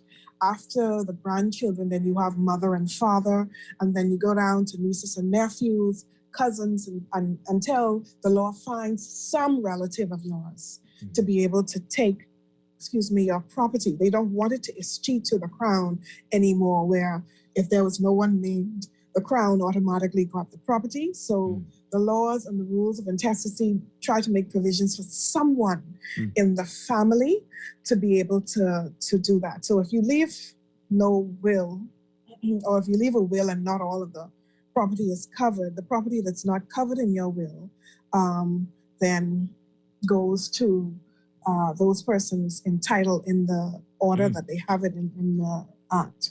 So which department is doing this? It sounds like... well, this is the Supreme Court Registry, and that is governed by the probate registry specifically, and they do an excellent job. I mean, since we've had the implementation of the new probate rules, sometime I think in 2008, they have really done an excellent job in expediting the probate applications. Now, there are a few that may have hiccups if it becomes contentious, meaning if someone is challenging your right to apply as the administrator, then it becomes a separate court matter. And so it's really not in mainstream probate. Or if you have attorneys like myself who make the typographical errors and they have to send it back to us, it could hold it up a little bit. But what usually happens is that it takes a pretty short space of time. Once you have all of your proper documents in, they send it through.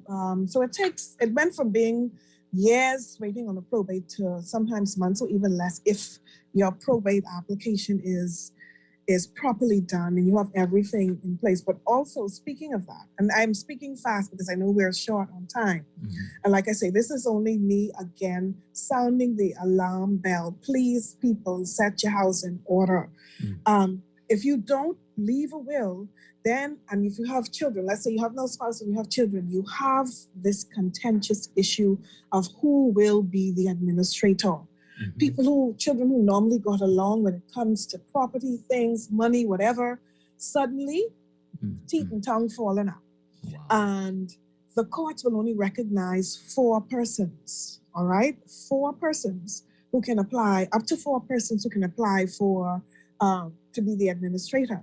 If you and your family, your sister ain't seeing eye to eye, or brother ain't seeing eye to eye about who should apply for this estate, you have a court procedure going on now. You have to take it to court for the court to decide who then should be the proper person applying. So you have all sorts of little hiccups that happen. And in the interim, right, you may have persons depending, and these are the ones that are most greatly affected, depending on, let's say, your income. Let's say you're a woman who owns a business or a man who owns a business. You're not married, you have children. You don't have a will, so you don't know, nobody knows exactly who is to take possession of your property. Your cousin, who you ain't seeing years, realize, okay, he's dead, somebody wanted, I taken over the shop. How do you stop that cousin? We don't have an administrator as yet. You have siblings who are fighting amongst each other. In the interim, you can't go to court and say, get this cousin off because the cousin is trespassing, because you don't have letters of administration to say, well, I have local standard before the court, meaning I have ownership and I can prove it. And so persons take advantage of that. They're eroding your business, they're using whatever, and your child or children are not getting the benefit of what is left. They're not being maintained, they're not being provided for. I stress again that it's extremely important. My goodness. All right, let's take a break. When we come back, we've got a lot of text messages here. A lot of people asking some great questions for you, Darrell Taylor. We're going to get into that as we continue our discussion about wills on Morning Blend on Guardian Radio 96.9. Stay with us. We'll be right back.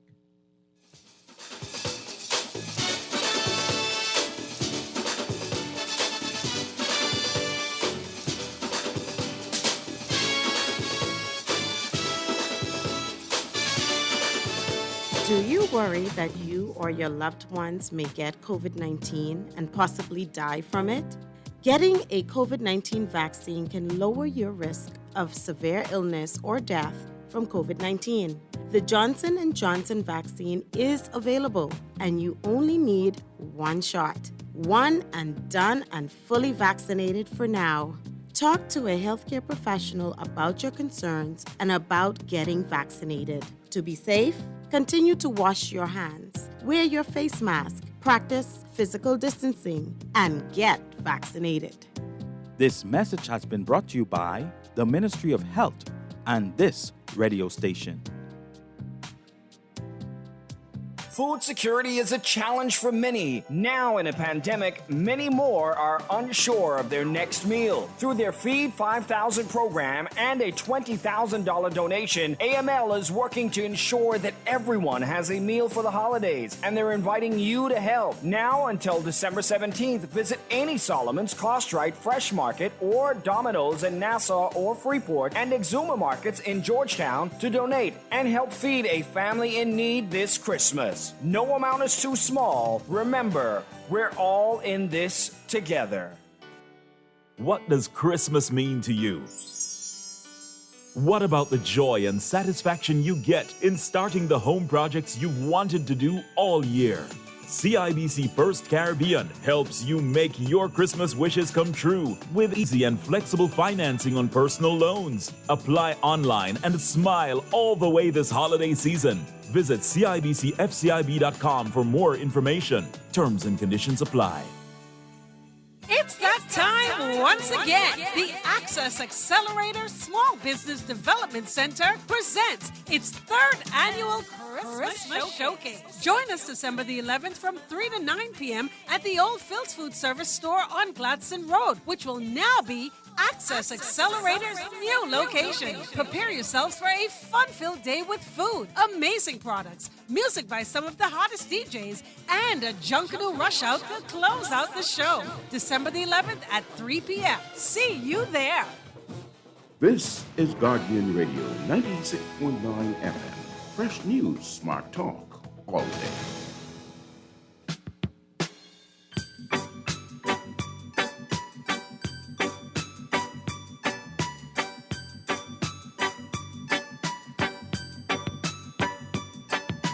Jingle bells, jingle all the way. Oh, what fun it is to ride in a one-horse open sleigh.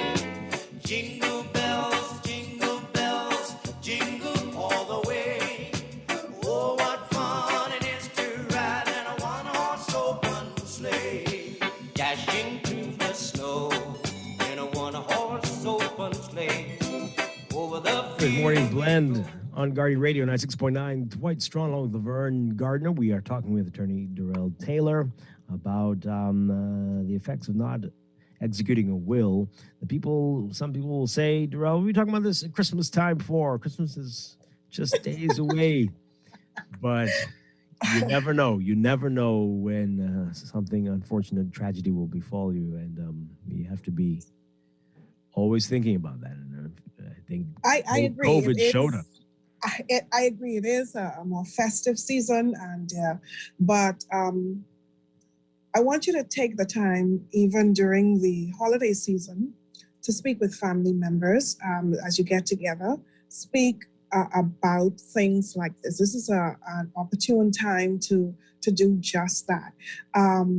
Like I said earlier, if you don't feel that this is something that you necessarily feel inclined to, that's fine. But there are persons who have felt the devastating effects, the ones that you've left behind.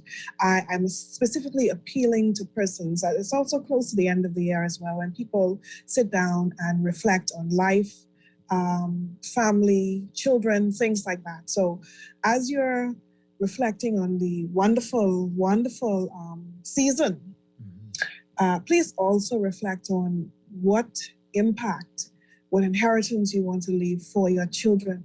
Do you want them to be strugglish in that? Not necessarily in terms of monetary wealth, but in any other way. As simple as getting a car let's say you leave a vehicle, these things happen, in your name, and they're trying to go to road traffic to get that changed over into their name, they again are met with this very same hurdle.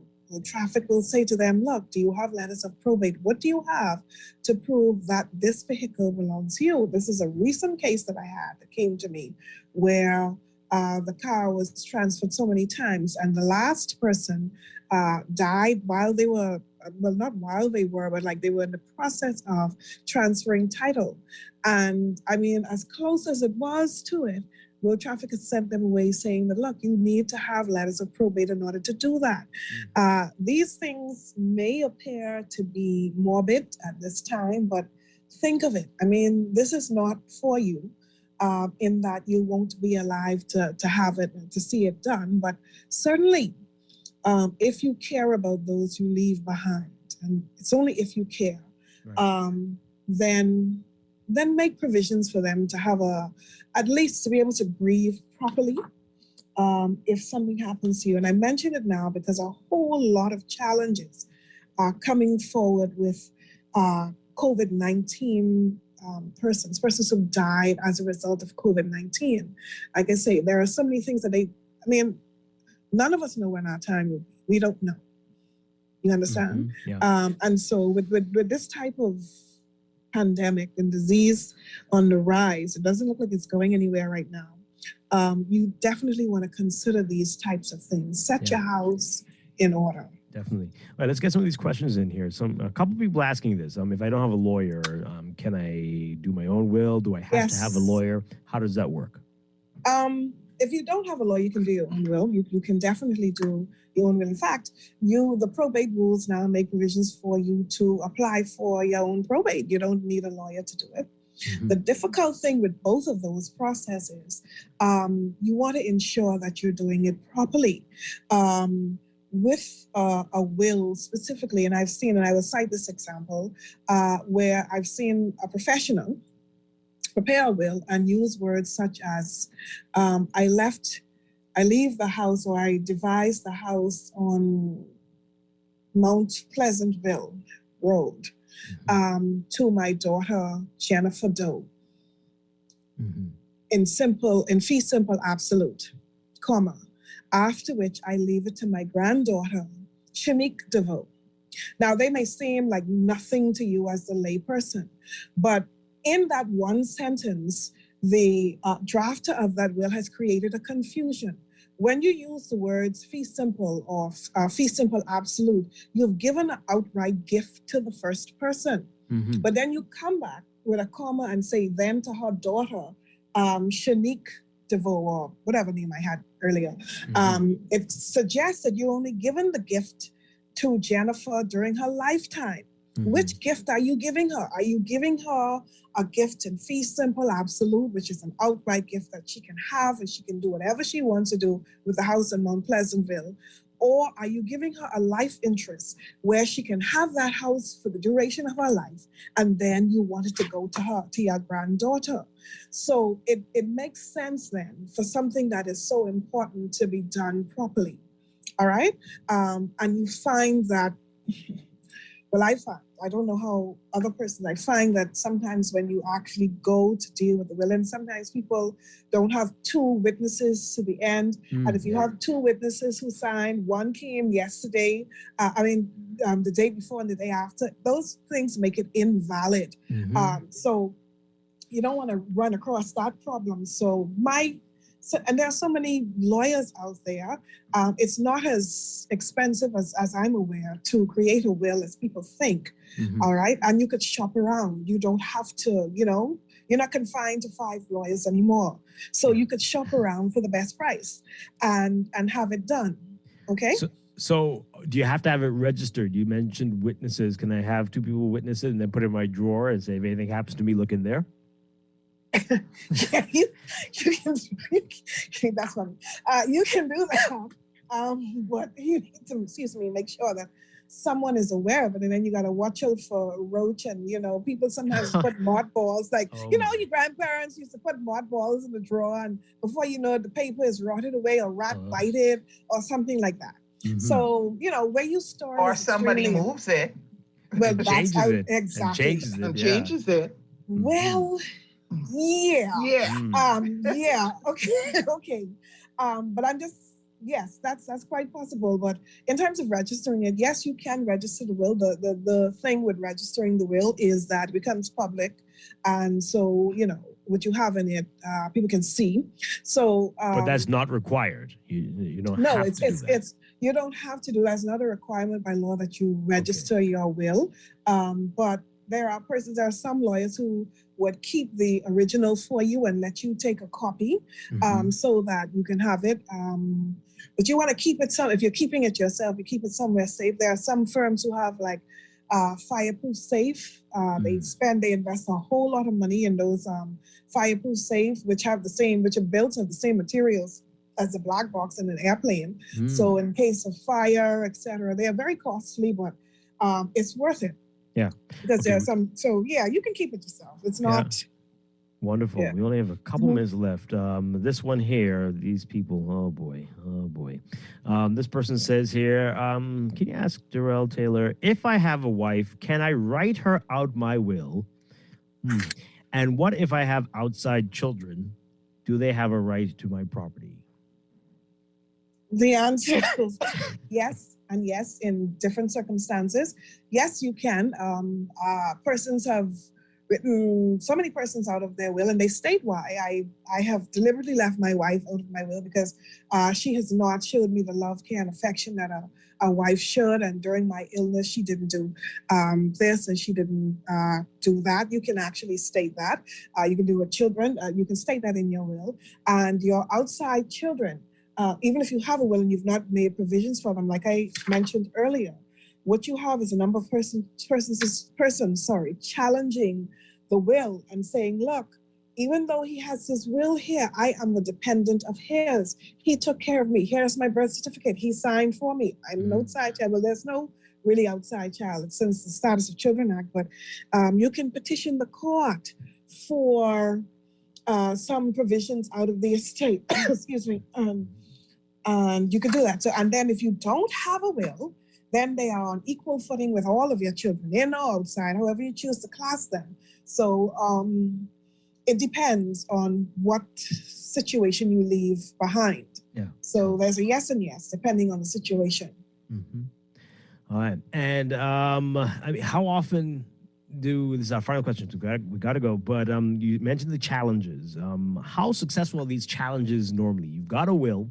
It's there. The person expresses what they want to happen, and it might be crazy stuff, but when family members contest a will, what's the success rate of that here? Do you have any I can't say in all situations because some of these matters are chamber matters, but if your evidence is strong enough, the court looks at the best evidence in every situation, and they look at, because sometimes people have, and they've been successful, they have parents, not just children. They have a parent who is left behind that they took care of, and the executor or person who became the administrator suddenly wants to put them in old folks' home and not make provision for their maintenance. So people petition on that ground. I know of cases where persons have won in that instance, as well as children, minor children. So some cases are successful. Yeah. It depends on the best evidence presented. Wonderful stuff. All right, Darrell Taylor, thank you so much. How can people reach you if they are interested in talking with you some more about this? Again, I'm not at liberty to do that on radio. No, that's right. We try to get you in trouble, but right. but you are often here. Yes, it's true. On Morning Blend or Guardian Radio. So it is your true. wonderful advice here all the time, and I'm sure. There. Anyway, yes, let's leave that there. Thank you, as always. If I don't get to talk to you before the end of the year, Merry Christmas, Happy New Year. Thank you. To talking with you so much more in 2022. Yes. Same to you.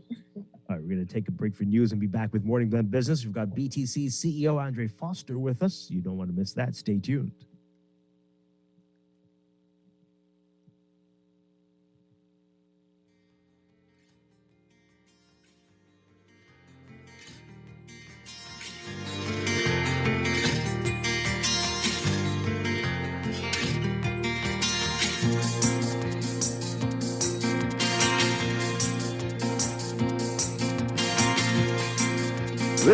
is Guardian Radio 96.9 FM, Nassau, Bahamas.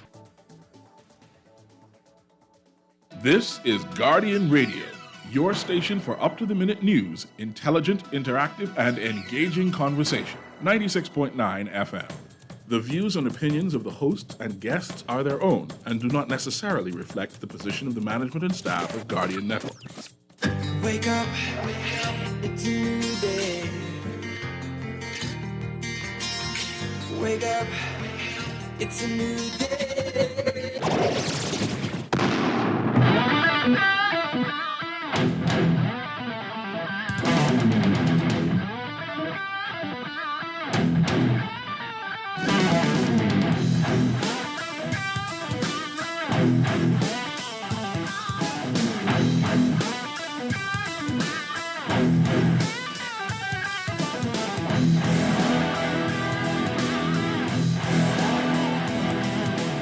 Good morning again, and welcome to Morning Blend Business on this Thursday, December 9th, 2021. Welcome back to our Morning Blend listeners. Once again, I'm Dwight Strachan, along with Laverne Gardner, and this morning we are very pleased to have with us CEO of BTC, Andre Foster. Andre Foster, always a pleasure when you're on the show. Great to talk with you again.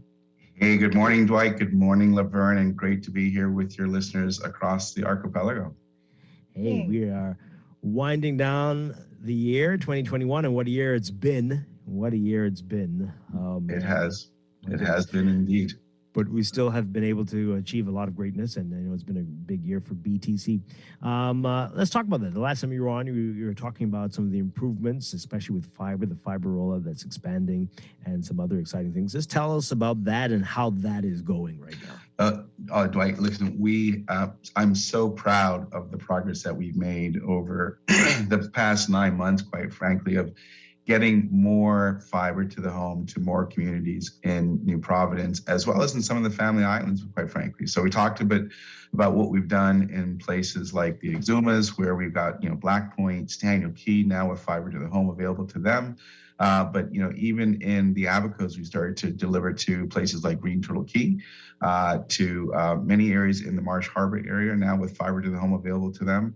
And of course, right here in the capital, the Carmichael Road corridor is now being blitzed with fiber to the home. So a lot of progress. We're going to end this year, Dwight. We had some aspirations to at least get, we were hoping to get at least 6,000 built this year. We're going to end somewhere close to 20,000 homes with fiber to the home now in front of them, ready to be brought over to the bigger, better, and much faster network. So proud of the team and the progress they've made there.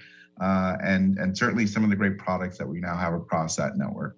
Wonderful stuff. Okay, so can you say now, and then I guess once all those homes switch over, the percentages, how many right now have fiber in their home, and what it will be once all those people get on? No, absolutely. So we've been really impressed with the amount of take up that we had. So, when we build these areas, as you would know, we would have existing customers there. So there's a migration for those customers, but it's also attracting the customers from our competition who are either getting TV or broadband from them. So typically when we build an area, before we even start an aggressive migration campaign, we're seeing up to 20% penetration of that neighborhood. So if we did, let's say 100 homes, almost right off the bat, very quickly, 20 homes will come onto our new network with our new offers.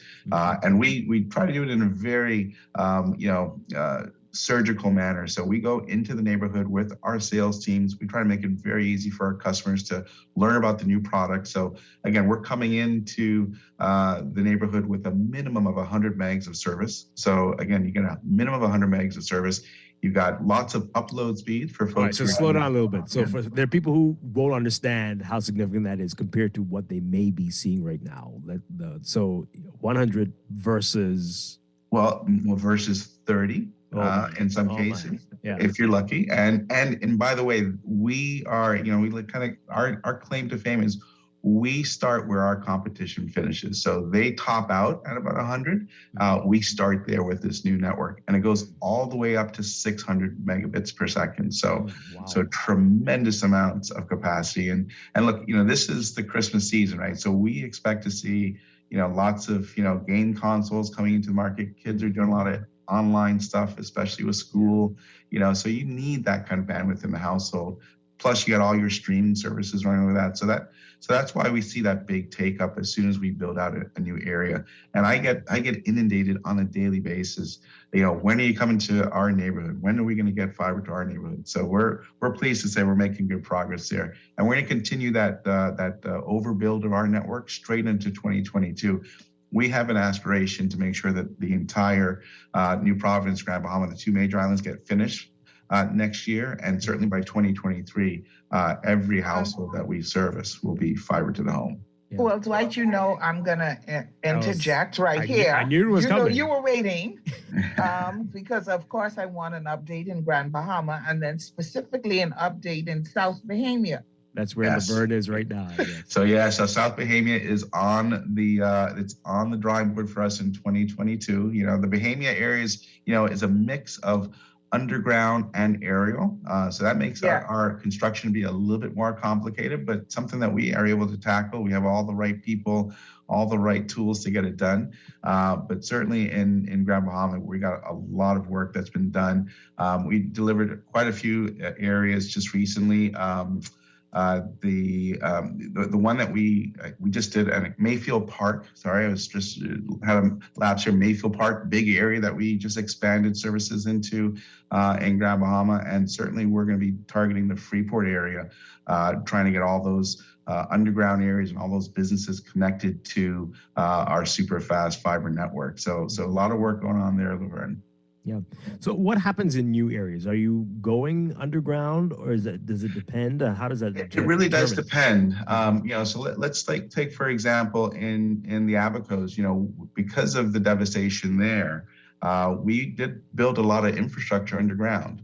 And our preference is where it makes sense, we would go ahead and do new build underground. That's going to make us a lot more resilient during the hurricane seasons. And certainly, we have some reckless drivers that take a pole down every once in a while, and that will cause an impact in an area. So that's our preference.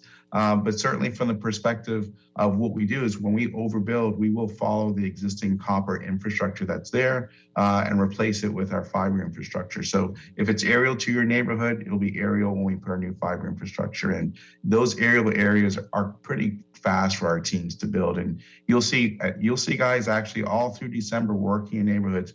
Our construction teams are going full blast trying to get every home connected to this faster network. Yeah. So you already mentioned it. The speeds are fast, but is this right? The speeds have been doubled for some customers? Yeah. Yes, absolutely. So, from the perspective of where we started with our fiber to the home broadband speeds, we used to have packages that started at 50, 75 and went up to 150. So we doubled those. We also have done something really interesting with our packaging. So the way that we now bundle our packages, give our consumers an incredible value, especially when they tie that together with their mobile service.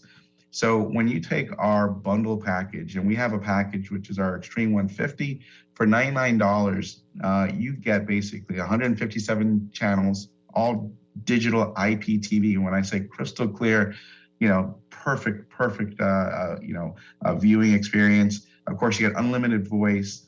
And of course, you got that incredible 150 megs of capacity to the internet. But then you can add to that our +2 or our +4 mobile plans, so what we call our fixed mobile convergence plans. And so now you're adding unlimited usage on your postpaid mobile for an additional $50 a line on the +4 or $75 per line on the +2. Mm-hmm. So that gives you unlimited mobile service bundled with your fixed service. And we're starting to see some really good take up on that. Our customers are liking the value that we're bringing to them. Wonderful stuff. Wonderful stuff. All right. So we know this has been a challenge. This is a challenge for many companies in the Bahamas, but customer service. But there've been improvements. People definitely have taken note of that. Tell us about that. What's changed and what we can expect even going forward. No, great question. And look, we really do pride ourselves on making sure that we continue to raise the bar on our customer experience. So, we've kind of used the vernacular. It's just not a customer service; it's the experience that we want our customers to have, and that starts, by the way, from the minute that we sell you a service, to you continue to enjoy that service, throughout the life cycle of our customer. So some of the things that we've done that have been really innovative. So we've introduced a WhatsApp bot. So you can actually use your WhatsApp phone to interact with our customer experience centers to let them know if you have issues or you have questions, or even if you want to top up.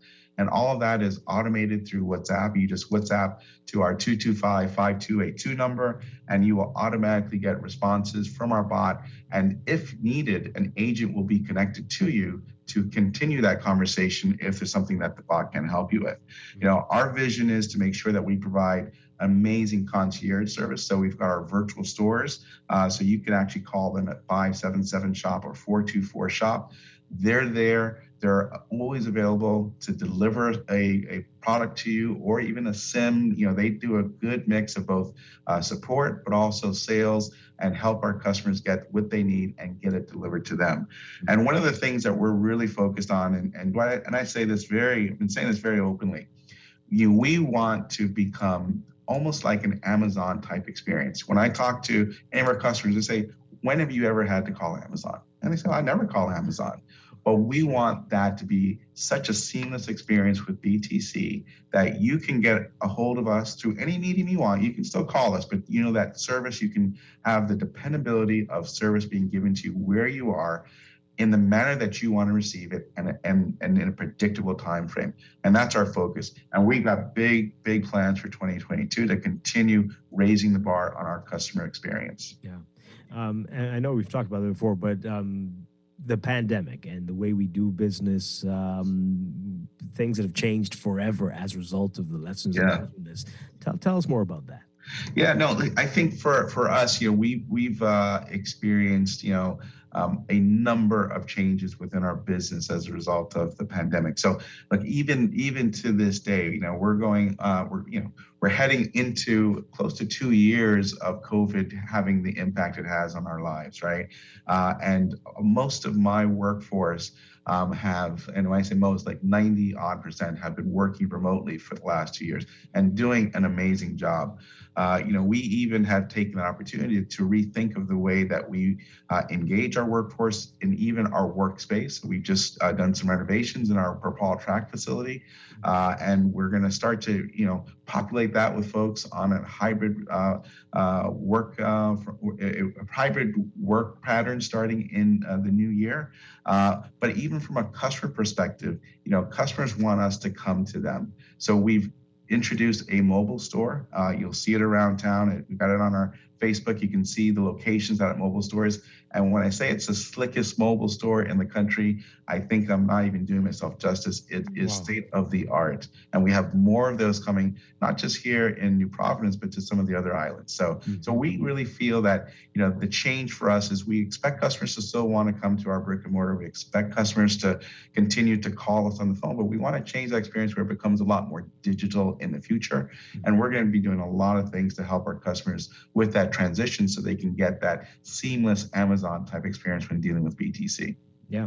Are you noticing it? I mean, we talk about banks often and people who some people who still analog thinkers don't really want to get into the digital banking sphere. But your customers, what are you noticing with them? Listen, I've got a topical story. It's just incredible that we're talking, you asked that. But I was in our store just 2 days ago, and and as you know, we do a lot of community donations. We gave off donations to 18 charities, by the way, recently, which very proud of. That we part of our Mission Week activities and all the great things we're doing within the community to give back. But this customer, had come just as they had closed the doors, and of course, being customer focused, we, our security guard, let them come in through the side door just to kind of take care of their transaction. And I asked the customer, I said, "Oh, are you looking for a product? Or are you looking?" She said, "No, I just want to pay my bill." And I said, "Geez, that's great. I mean, because we always want our customers to pay their bills." But I said, "Did you try maybe paying online?" I said, "We got these great kiosks that you can use." And her response is, yeah, but that's just too much, too difficult. It's too much technology for me. So again, I think from our perspective, we got to really kind of teach folks, how do we get them to really adopt some of these needs? It's going to save them time. It's going to save them a lot of effort. It's faster, for them. It's really, it is a game changer. And I know that she's experienced other digital means of support and service and paying online. We just got to convince our consumers to use more of that with BTC. Yeah. How are we going to do that? Because that's a great mystery, it seems, for so many. For me, I think it really is education, right? We've got to do some educational things with our customers that show them the ease of it. We got to continue to introduce innovative technologies that are that are at their fingertips. We've got a great app on the phone where you can pay your bill. Some of it's also just customers who are very cash centric, right? So we've made that easy too. You can still pay at a number of our kiosks. It'll take cash from you, so it's really just getting the adoption. And as you know, it takes time. But I think, for us at BTC, we're going to start having some promotions specifically around that, some incentives specifically around that. If you use our alternate channels of payment, we'll give you some incentives that will really get you to be excited about that. That always works. That Yes. always works, definitely. All right, you mentioned the charities. We remember a time when it was BTC or nothing. Everybody went to BTC. I'm sure that was taxing on the company, but you're still a great corporate partner. Let's talk more about what you mentioned, these groups that you've donated to. Oh, I would be remiss because I can't mention them all. Like I said, there's 18 that we've done most recently with cash donations. But in addition to that, we talked about our Mission Week, where we gave over 150 devices to the Ministry of Education, specifically in the Abacos. We donated over 500 hours of community service through beach cleanups, working with kids. Just doing things that really just serve the communities where we operate. And I can tell you, it's probably the most satisfying week of the year for us as a company to know how we're giving back in these communities. It's one thing to serve, and we serve with pride, but it's even more pleasing for us when we can give back and donate to so many people that are in need. And Dwight, look, it's been 3 tough years for us in the Bahamas. As Bahamians, we came out of Dorian, we rolled into a pandemic that's continued to roll into 2021, and we got a little hangover that looking forward into 2022, perhaps. I think we're all just at the point of, a bit of pandemic fatigue, national disaster fatigue. So, and it's really impacted our economies and our homes, right? People don't have the same kind of income. And so we're just pleased that we can give back in that way. And certainly that's why I always say that we are the value provider for a telecom experience for all Bahamians. We have a very bold section on our website. It's called Dare to Compare. Compare us to your current provider and their pricing, and we come up with the greatest value every time. Wow. It's the holidays are here. Only a few days now till Christmas, and it's for a lot of companies, make it or break it time, especially small businesses. And BTC has shown some real commitment to small businesses. We've had your wonderful Tennille Simmons on quite a few times to talk about what's going on with BTC Business and the innovation conference that you had. Let's talk about that commitment to small businesses. Why do you see that as being so important? Listen, I'll share a little insight here too. Look, I was once a small business owner. It's such a fun thing to do.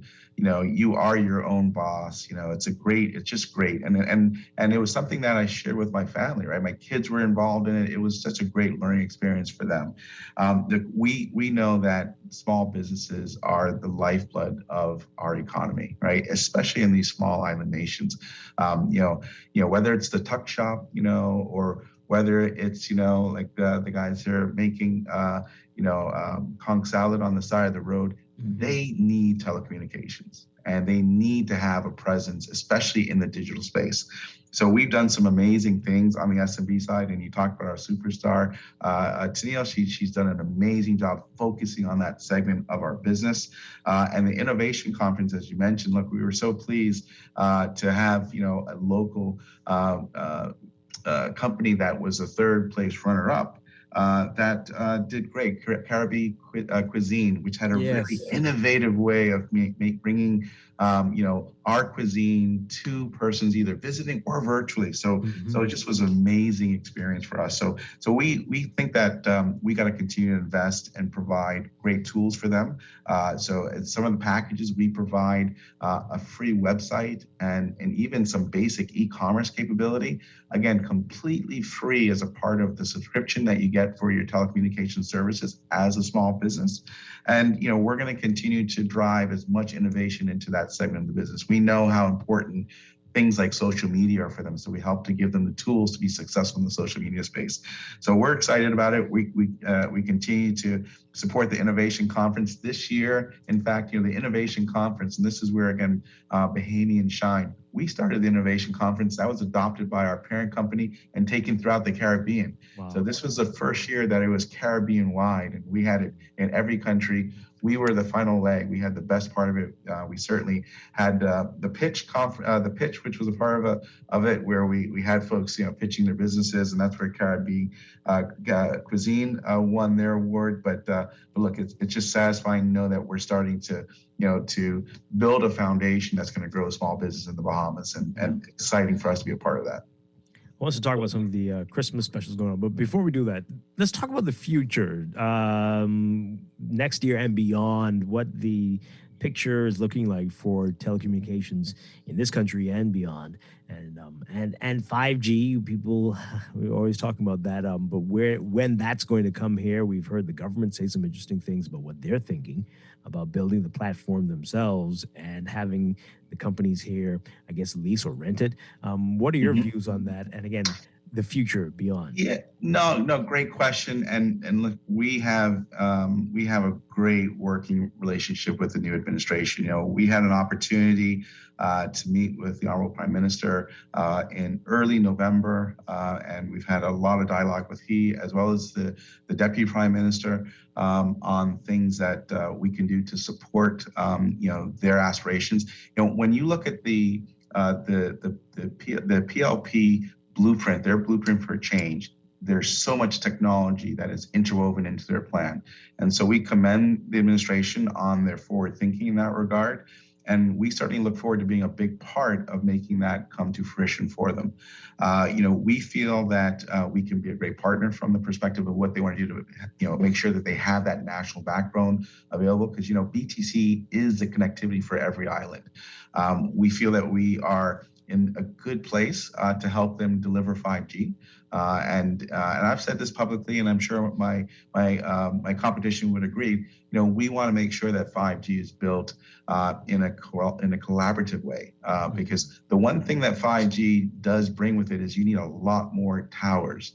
And it tends to really clutter the beauty of our landscape. So you don't want to have, two competitors trying to put up towers every, let's say 150 meters or 200 meters, so you want them to be co-located and get that coverage and make it disappear into our landscape. So we do have some aspirations to get 5G launched in the Bahamas I would say in 2022, actually. In fact, it's one of the things that we put forward to the Honorable Prime Minister, Brave Davis, saying that we can be there for you and get 5G into some areas so we can start to really test the waters with that, especially places like when the new port development is finished, as cruise ships come in, those folks are coming off those ships with devices that are 5G capable, and we can be able to support those customers as they roam into our country.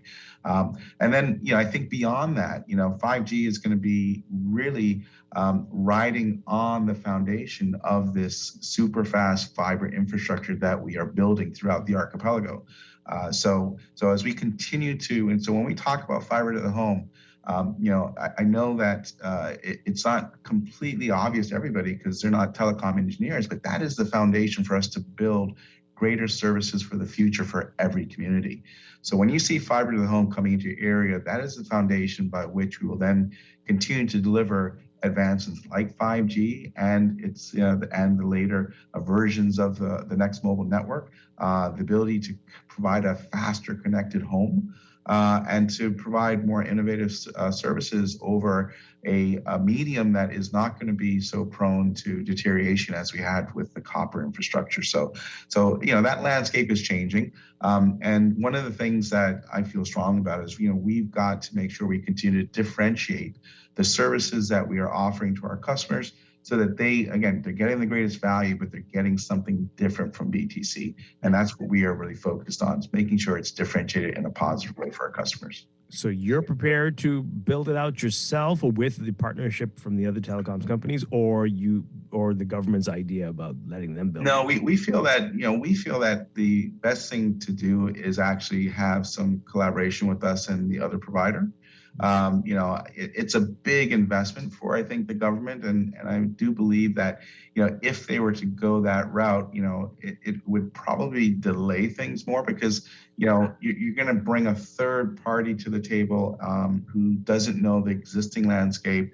There's things out there that many municipalities have done in the U.S. where they try to create more of an open environment, but it's still very early in those stages. The biggest thing that you tend to share is really the tower space, as I was sharing. I think for the initial launch, though, we would build ourselves. We would just get a few sites up so that, so we can get Bahamians experiencing it. We can get, into those key areas where 5G makes a difference. And then we would see where we go from there, working with the government and where the other provider wants to go. Yeah. And how long do you think it would take for a full build out for everybody to have it?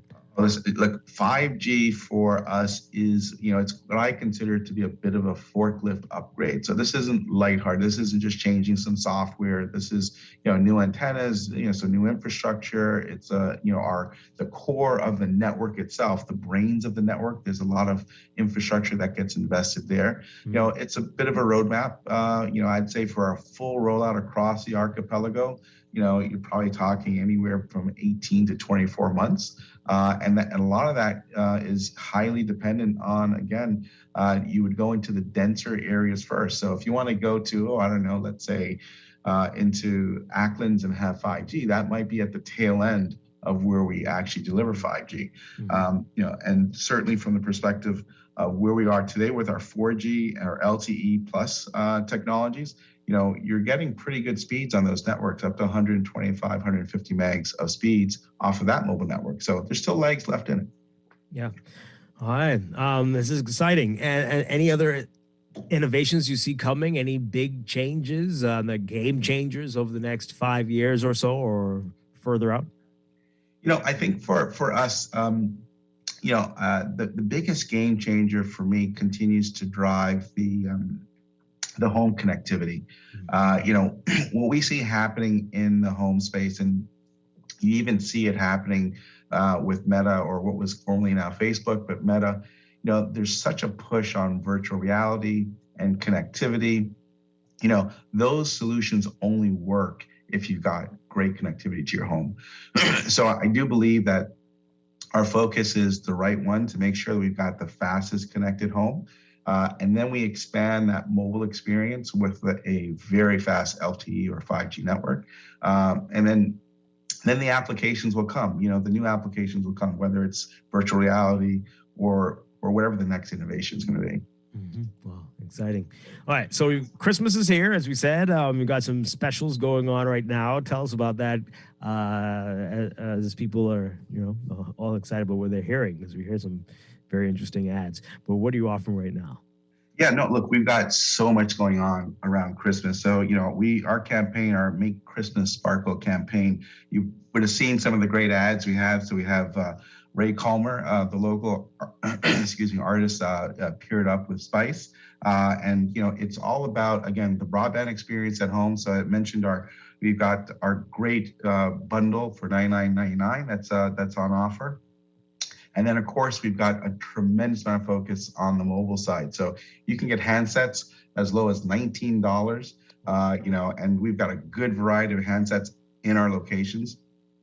They are also, when you buy that handset and get that plan that goes with it, you get a free gift from BTC. So starting Monday, we'll have extended operating hours for all of our retail stores, especially in our Southwest Plaza and in the Marathon Mall. And so anyone coming in that's taking advantage of our mobile offers will get a free gift as a part of their purchase. So, and then we've got a number of events happening within the stores through the holidays. So, take a look at our Facebook page, stay tuned with us on social media. You're going to see some exciting offers coming that will be one-day specials or event-type specials. And we saw those lines at Black Friday. Yep. Oh, my goodness. Yes, wow. you did. So, yes. So people are turning up. People are very interested.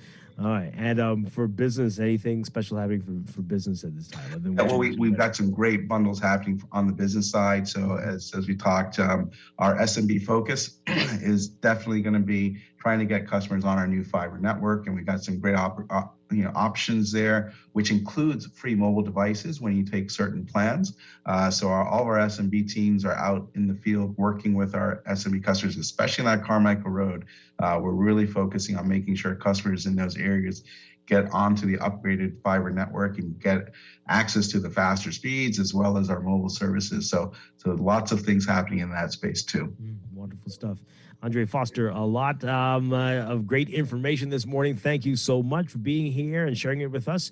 And happy holidays to you and wishing you all the best for 2022. And thank you so much for your support here. Same to you, Dwight, Laverne, and the listeners of The Morning Blend. Thanks for having me. Thank you. Thank you very much. All right. We're going to take a break and be back with more Morning Blend business in just a bit. Stay with us.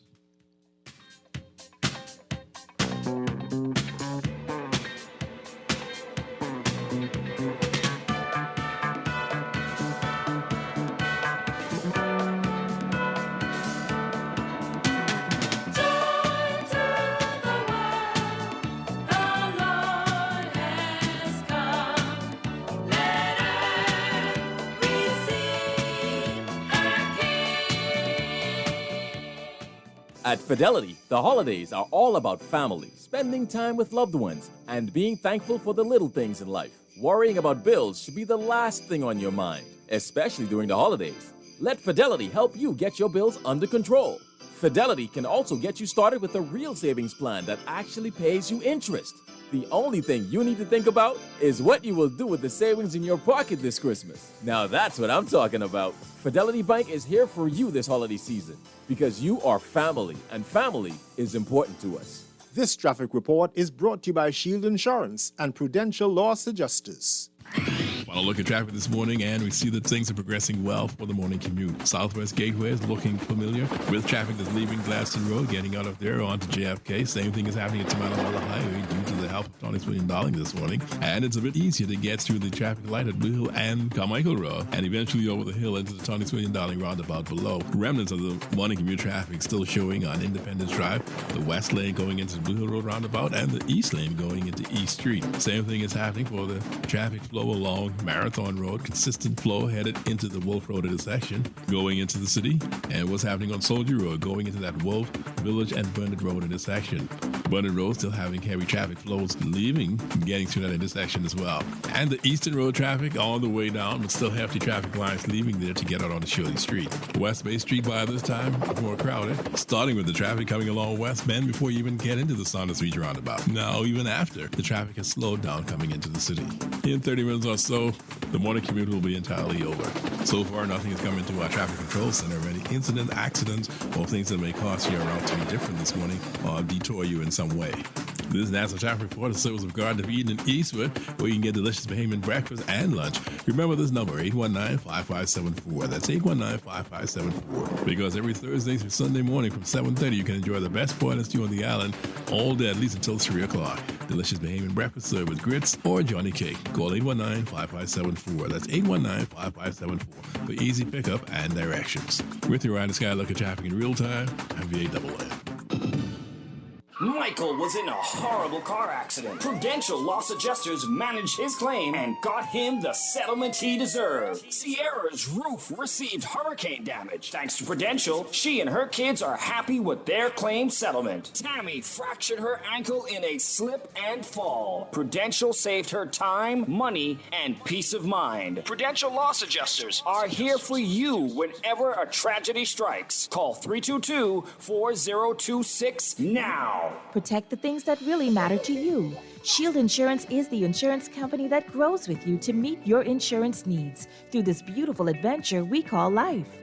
From automobile to home to life and health, boat, liability, construction, and business insurance, Shield has affordable policies, flexible options, friendly service, and the expertise to protect your hard-earned assets. Shield Insurance agents and brokers in Nassau call 356-7202 or Freeport 352-5945. Helping out each other, family and everybody. It's a simple act of kindness with you, me, and RBC. RBC wants to spread acts of kindness during this festive season. One simple act of kindness for our friends, co-workers, and communities can cause the brightest smile. Help a stranger, give a food basket, or call an elderly person. Share your stories at facebook.com/RBC Caribbean.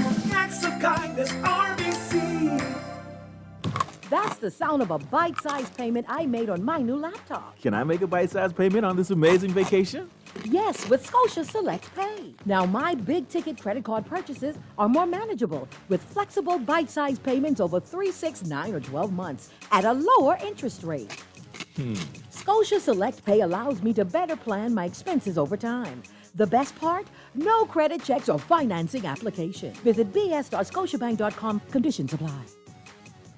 Let me ask you a few questions. What's your name? Pam. Favorite food? Steak. Beer or wine? Wine. Is your money safe? It's under my bed, so I guess so. Are you serious? Yeah, why? Unless your money is in a bank or credit union that's a member of the Deposit Insurance Corporation, there's no guarantee it's safe. Yeah, but what if something happens to the bank? Your Bahamian dollar deposits are insured up to $50,000, so you'd still be ahead. Plus, your mattress might catch fire. Then what? Man, those banks and credit unions are looking good right about now. Visit the DIC's website at www.dic.bs. Protection for your money, guaranteed with DIC. What does Christmas mean to you? What about making a loved one's face smile bright or driving your own car?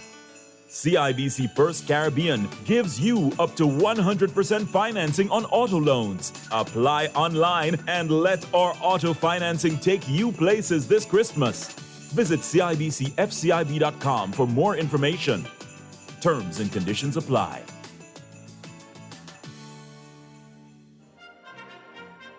See something? Say something. Call Crime Stoppers Bahamas in Nassau, 328-8477. That's 328-TIPS. Or from the Family Islands, 242-300-8477. That's 242-300-TIPS. Be safe and happy holidays, Bahamas, from the directors of Crime Stoppers Bahamas. This is Guardian Radio 96.9 FM. Fresh news, smart talk, all day.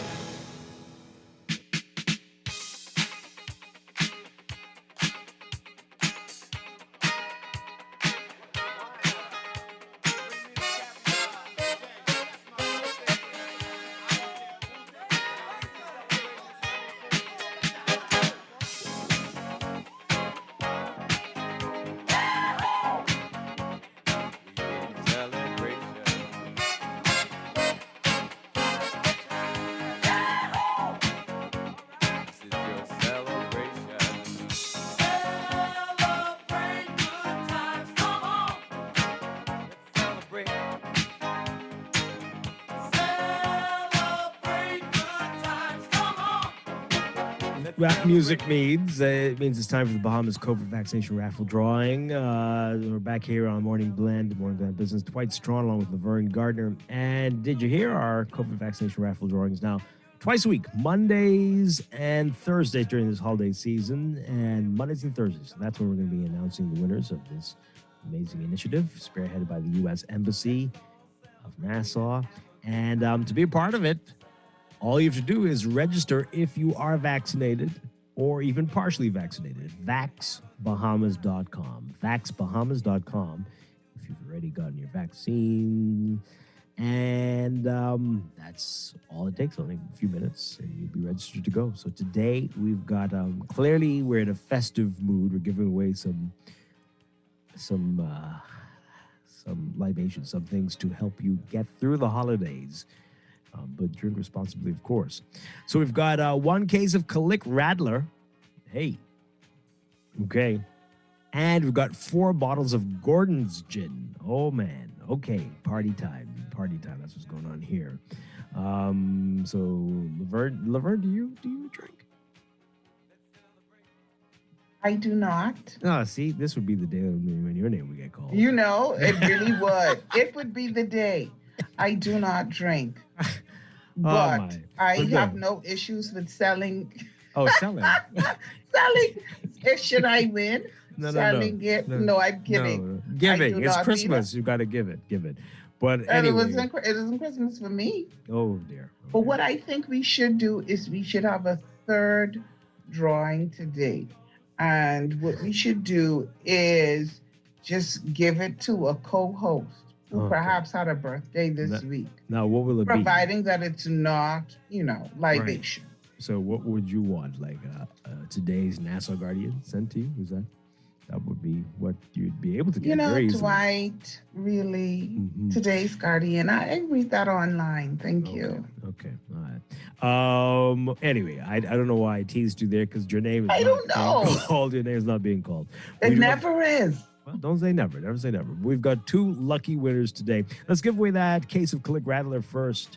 The winner of the case, a whole case of Click Rattler, Doreen E. Delaveau. Doreen E. Delaveau, you've won a case of Click Rattler.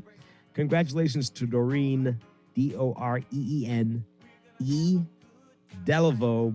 You've won a case of Click Rattler. Congratulations, Doreen. Wonderful stuff here. Yeah, great time with that. Okay. The second prize, 4 bottles of Gordon's gin. I mean, that's going to make. Right, I think this is the one that you said that you were hoping for. I would be fine with it. I would be fine with it. 4 bottles of Gordon's gin. This is going to bring in the new year in a special way. Alexandria Taylor, you've won 4 bottles of Gordon's gin. Congratulations, Alexandria. Drink that sensibly, responsibly, wisely, Alexandria. Share it with Dwight. But 4 bottles of Gordon's gin. Again, our partners at the U.S. Embassy are going to be in contact with you to let you know you can collect your prize. But congratulations to everybody. We'll have another drawing on Monday. Let's get to Morning Blend Business, the Morning Blend Business Report.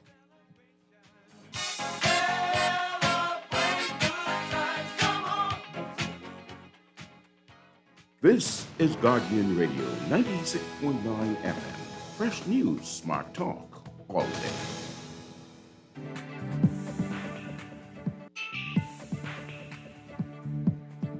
Your Morning Blend Business Report brought to you by CFAL. Several Island Pay wallet holders have reported fraud issues to the company. That's according to Managing Director Jeffrey Beckles. He explained that those wallet holders were likely the victims of phishing scams. Beckles says Island Pay's infrastructure remains safe, but explained that wallet holders have to remain vigilant on their own devices when browsing and clicking on pop-ups and promotions. Beckles said several people brought to the company's attention the possibility that they were victims of fraud after seeing money go missing from their digital wallets. Read more about it in today's Guardian Business section. Meanwhile, digital money, including cryptocurrencies and central bank digital currencies, are here to stay despite whatever protests may come from the banking lobby, according to Prime Minister and Minister of Finance Philip Davis. Making a presentation to the Future of Caribbean Money Conference yesterday at Crypto Island, Davis said the Bahamas has the potential to be a leader in the digital currency space. He urged those in the space to push ahead with their developments. Davis says the Bahamas still has a long way to go, though, to fully develop its digital ecosystem and before it can provide the products and services Bahamians have been waiting for. He added that his administration intends to expand and develop artificial intelligence, will incentivize and grow the iGaming industry, and plans to ensure access to devices and data in centralized community centers. Read more on that story in today's Guardian Business section as well. Parliament debated and passed the Merchant Shipping Bill 2021, which claims to incorporate the mandatory International Maritime Organization, international conventions and codes. During debate on the bill, Minister of Transport and Housing, JoBeth Colby Davis, said the new law will enhance the safety and security of the merchant shipping industry, ships and seafarers, and also prevent maritime pollution. And the next time the Bahamas Paradise Cruise Line berths in Grand Bahama, it'll be known as the Margarita Paradise. Margaritaville Paradise. Margaritaville Paradise. The Margaritaville brand and Bahamas Paradise have formed a partnership to create the first Margaritaville at Sea cruise ship. The first Jimmy Buffett-inspired cruise will set sail on April 30th from the port of Palm Beach to Grand Bahama and is described as an offshore resort experience. Overseas, a growing effort to unionize Starbucks stores, despite company resistance, is facing its first major test. The National Labor Relations Board in the U.S. is scheduled to count ballots today from union elections held at 3 separate Starbucks in Buffalo, New York, in the Buffalo, New York area. Around 111 Starbucks workers from the 3 stores were eligible to vote by mail starting last month.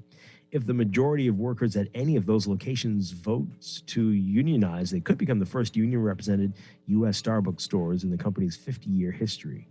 Union backers at the first 3 Buffalo stores filed petitions with the Labor Board in August, seeking representation by Workers United, an affiliate of the Service Employees International Union. Those workers say Starbucks stores had chronic problems like understaffing and faulty equipment even before the pandemic. They want more input on pay and store operations at Starbucks locations in the U.S.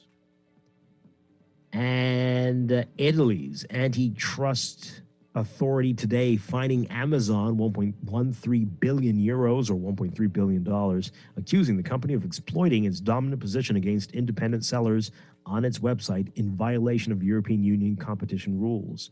The fine is one of the largest leveraged in Europe against the online retail giant, which expanded it in particular in Italy during a coronavirus lockdown that prevented residents from going to stores to buy items considered non-essential.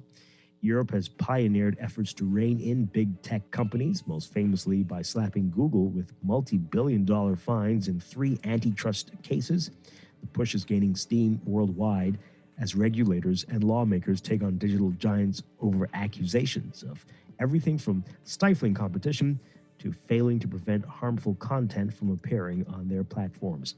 Amazon said it strongly disagreed with Italian regulators' decisions, but they are going to appeal, calling the fines and proposed remedies unjustified and disproportionate.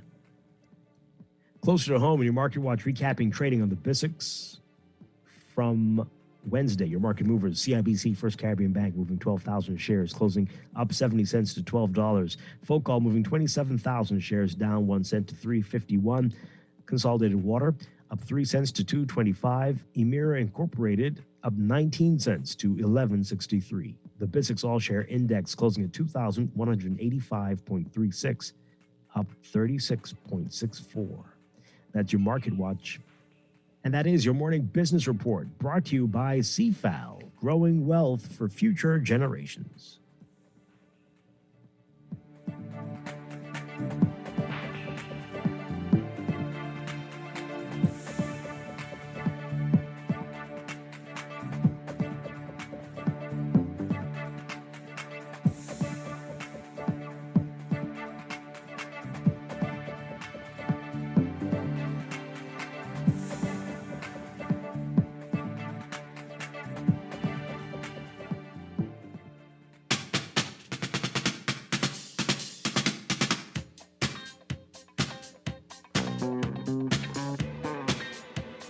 We are back here with Morning Glen Business on Guardian Radio 96.9 and Dwight Strachan along with Laverne Gardner. Our final couple of minutes here on this Thursday morning. Some exciting things on the horizon with telecommunications in the country and 5G. Are you excited about 5G, Laverne? Not really. Really? I am. Yeah, I'm not. No? Why? Tell me why you're excited. Well, because they tell you should be. It's supposed to be really good and fast. And don't we need everything to be faster? I mean, I can't take a lag. Those little spinning things, the buffering. How often do you encounter buffering? Not as often as I used to, but I don't like lag now. I'm like nervous, like something's wrong. I need to go reset something if I see a lag. And so But again, you don't experience that often, do you? Things could be not faster. Really. Things could be faster. Things could be faster. But what I'm saying is, you're not sitting at home, saying, "Oh my God, I've been waiting now to access this page, for 40 seconds." Because it depends on the site. Sometimes it's a site issue. Maybe. Well, let me tell you. After I think you're just excited because it's a thing. No. Let me tell you. After holding on to my last phone for about 10 years, because absolutely, I encourage that. Yeah, right. I heard that new things are coming, and so I have a 5G capable phone now, and I've never once been able to experience 5G on this phone. And so that's why you're excited. I'm rather underwhelmed with the phone, to tell you the truth. I mean, this isn't that much better than that 10-year-old phone I had. Wow. So maybe I'm not going to ask you what brand. When it is 5G, when I'm running it on 5G, maybe I will be blown away. Like, see, this is what this is. See, it was them. It was not the phone. Okay. But so maybe I understand. By the way, well, maybe if I upgrade my phone, I'd feel the same way because I'm like you. I use a cell phone until it's at a point where I can't use it anymore. Let me tell you. There's people who upgrade all the time. So I'm not embarrassed to say that I still have a Note 9. Yeah. Someone told me they looked at my old phone. They said, "Is that a real phone?" And that's how bad it was. Oh no! It's so cute. It's so cute. I'm like, oh, okay. And children were laughing at me. It was very sad. But I didn't change the phone because of them. It was because things were starting. Like, it took a day off. The phone just stopped working for a day, and then that was a sign. Like, both of us need to separate ourselves from each other. But that's what I'm saying. So, we've got these things, and we aren't able to use them to their full potential, and that just seems like a waste. And so I'm looking forward to 5G. So clearly, we need to do a whole show on toll roads and the future of roads, the infrastructure in this country. That got a lot of, even though I had not heard about that, but I'm glad everybody else did. It is laughable to think that in the current state of things that you profited. Someone did suggest maybe JFK. JFK, nobody lives out there. Perhaps. Then you have to think about the people in Westridge, how they would act, because they shouldn't have to pay to get home, right? But we do need to think about it. We do need to talk about it. But I was thinking about it. I know we got to go. But toll roads and this Christmas carnival thing.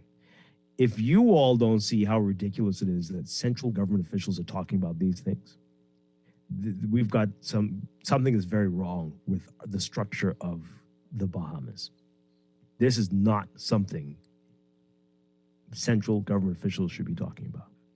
These are clearly local government issues. The Christmas carnival, why are all these cabinet ministers and former cabinet ministers talking? What's going on here? That's a local government issue. My God, we need local government in your province. Do you not see it, right? Come on, people. This is ridiculous. You think the prime minister should be giving permission for a carnival? Is that something that should come before the prime minister? What is this place? I don't understand it. Make it make sense to me. Anyway. Right, power. That's what it comes down to. The divestment of power. That's what it comes down to. We've got to grow up, folks. We've got to grow up. This is not the way things should be. And I don't know. Anyway, we got to go. Laverne, thank you so much. I'll talk with you again. Always a pleasure. Next week. Thank you, too. And I'll be back tomorrow morning with more Morning Blend and Morning Blend Business right here on Guardian Radio 96.9. Stay tuned for On the Clock. Aaron Green coming up next. It's a new day. Wake up. It's a new day.